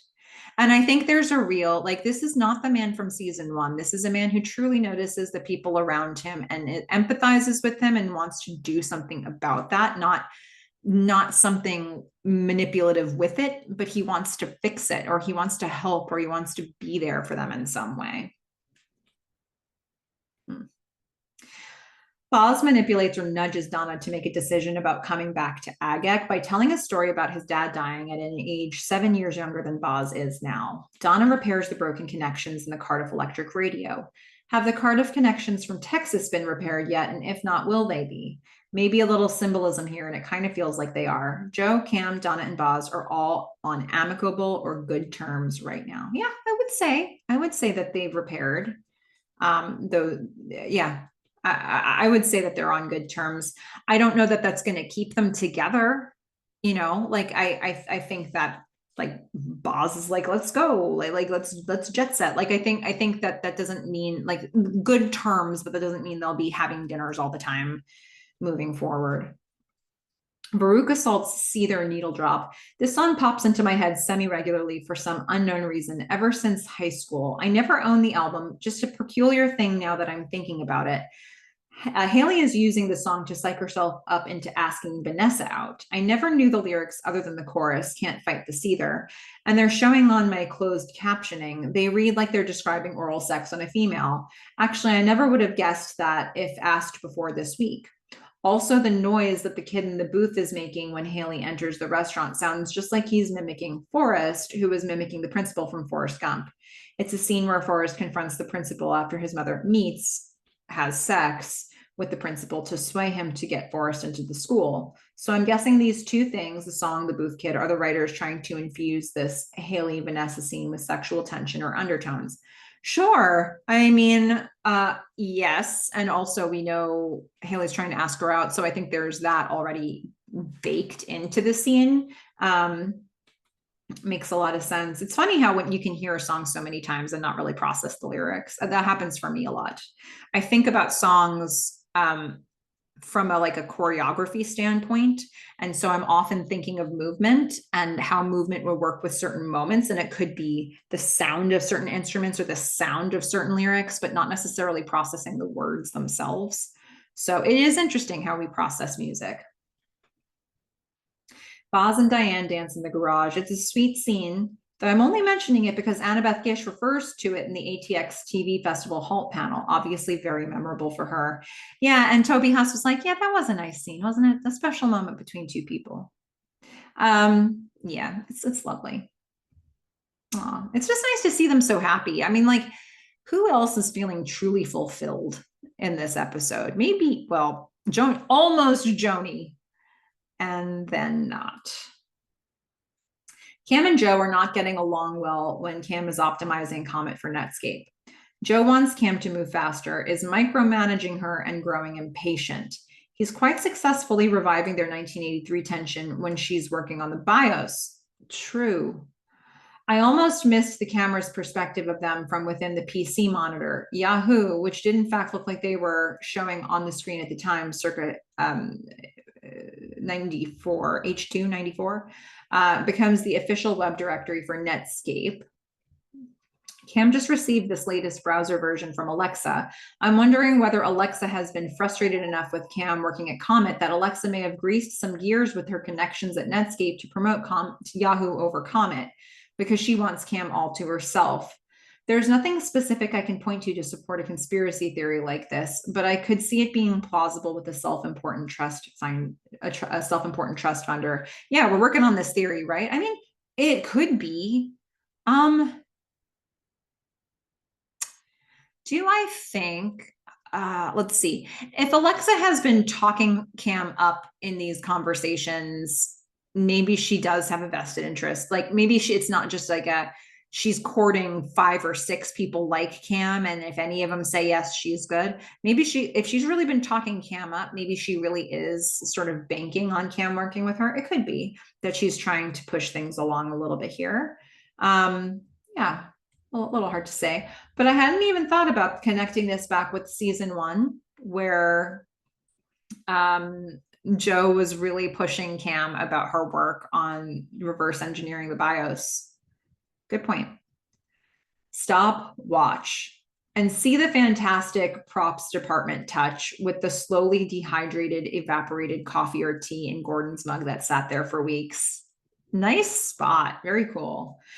I love these touches of the things that they put in the scenes that are like, Gordon didn't get a chance to turn this off or clean this up before he died. There might be other things that we haven't spotted, so I'd love to know if you catch any. But yeah, that the TV being left on and it just being static in 408 when they open up the TV cabinet, and it's like he never did get to turn off the TV, or maybe there was like what? Yeah, it just he never turned it off. Maybe there was something on the TV or there was something playing, and then it just ran out and he died, or the reverse order.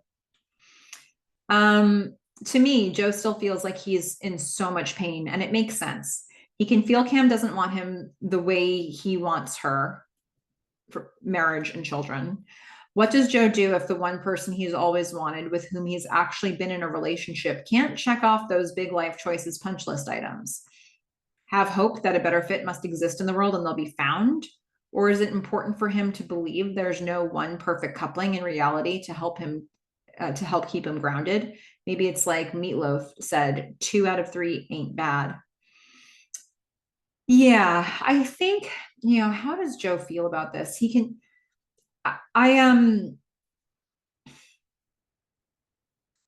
he can feel that Cam doesn't want him the way he wants her. I mean, I think the same can be said for Cam. Like they both have different things that they want. They both have different objectives. I think there's just like a sort of like it's just the disillusionment. Like I think Cam was very much a fuel for him for so long, and he was like depressed not to have her. And then he was with her and he was kind of like, but this isn't really working. And they just weren't saying that out loud, but I think he's way overcompromised himself. And I think Cam has been doing the same. And I don't know if they would have said that during the relationship, but now I think if they look back, they might be like, well, I spent a hell of a lot of nights out in that camper. I spent there's things that just weren't the right fit. That they certainly did the compromise thing. And I don't know. I think you get to this point, and how much of it is real sadness about an ending relationship and how much of it is acceptance. And just like, what's the next step, and feeling lost about what. I think so much of this for me is like Cameron sort of is the thing that made sense in a world that didn't for him. And then like, when you take that piece away, what does the rest of his world look like now? What does it revolve around? So for me, that's the biggest question that Joe has to encounter, but I don't know if he would say that's the biggest question for himself. Joe's art choices are usually enjoyable. For example, the Mount Fuji painting above Joe's bed is quite similar to the Great Wave of Kanagawa above my bed. It's totally coincidental, as the inspiration was actually from Wyatt's room in the John Hughes 85 classic Weird Science. Another take on Joe's anarchy symbol artwork and how it's oriented currently is maybe to mean not less than. It's rotated 90 degrees left. Nice, good to know. Cam crying while kissing Joe in bed after they had that beautiful forearm embrace is gut-wrenching. You just feel like Joe's world is going to completely collapse. The final frame we see of them in the apartment has them divided between the wall with the incredibly bleak, dark, desolate, hopeless sea painting. Brutal. Oof. For 11 plus years now, Joe's been carrying a torch for Cam that has provided him a mission that's now gone. His North Star has vanished. His compass has been degassed. He's lost at sea, like throwing a child into an ocean and saying, swim, c'est la vie. Yeah. I mean, very well said. Nothing I can add to that. Damn, Donna, wearing a cream pencil skirt with an Asian-inspired floral pattern, red blouse with a secondary organza sleeve layer, golden metal interlinking belt, and red pumps arrives at the Agag office. Now you're just showing up. When I tried to describe this, I was like, white skirt with a floral print and a red blouse. And here you come in. Nice. Well done. Good stuff. I mean, she looks sharp in season 4. In trademark Cameron style, following a relationship's end, she leaves in seemingly good spirits, this time with Alexa Vaughn Adams. Okay, that I'm assuming is an Adams family reference. Nice. I mean, is she in good spirits? I feel like the spirit she's in is equivalent to the spirits of somebody getting a breakup haircut. Like, I don't know that that's good spirits. I think it's shedding this thing that's so painful so I can try to move on. And then you realize that you still feel the way that you do with the haircut or with being on a trip with Alexa. So I see that in Cam's future, but it's really interesting that you thought she was in good spirits. Joe is playing Centipede to connect with Cam, to feel like she's close since he can't have her with him now. Did Joe ever learn Cam's given name of Catherine? I don't believe so, but it's possible that got deleted from my mainframe. I feel like there would have been a fair chance of it being disclosed, but another Schrodinger's cat situation for me. We've only heard her mention it once, and she mentioned it to Boz, and only because she made a slip and signed a letter that way while he was in prison. So my guess is he doesn't actually know her name. Yeah, because there's a lot of stuff he doesn't know. Donna's laughing about Yahoo while her mild hazing of Trip in front of the rest of Agek minus the G may look like she's delirious at first glance, but it's also like a delirium arising from a symbolic final death of Gordon, Comet's demise. It's kind of hard to watch in that context. It's true, right? I think that's also a really good point that I didn't raise. Quotapede, centipede body. How about you and I do some actual living, from Boz? Centipede head combo. What do you want to do? Just get some dinner and make out in a parked car somewhere? From Cam. Joe says, a little over the clothes stuff and some dim sum. Flea. Cam says, shall I thank her for you, or do you want to compose something that'll make her feel like a total shitbag for helping you out? Spider. From Diane, the longer you wait, the harder it's going to get. Trip and his stooges are strutting through that office every day thinking they can run it better than you. They think you're getting soft. And Scorpion, supersized combo. I wanted it to work. I wanted us to work, Cam. Yeah, me too, Joe. It did for a while, Cam. For a while, yeah. The thing that gets you to the thing, Joe. Huh, Cam? It was you. It was always you, Joe. And that is episode 409, folks. I don't know if you can believe it, but we've got one episode of the recap left to cover. Don't panic. There's a lot more content that I'm prepping for you, mostly in the form of interviews. So just know that. But yeah, we've got one more episode of this show that we're looking at for the recaps. I've got to say, this process has unearthed so much new information for me.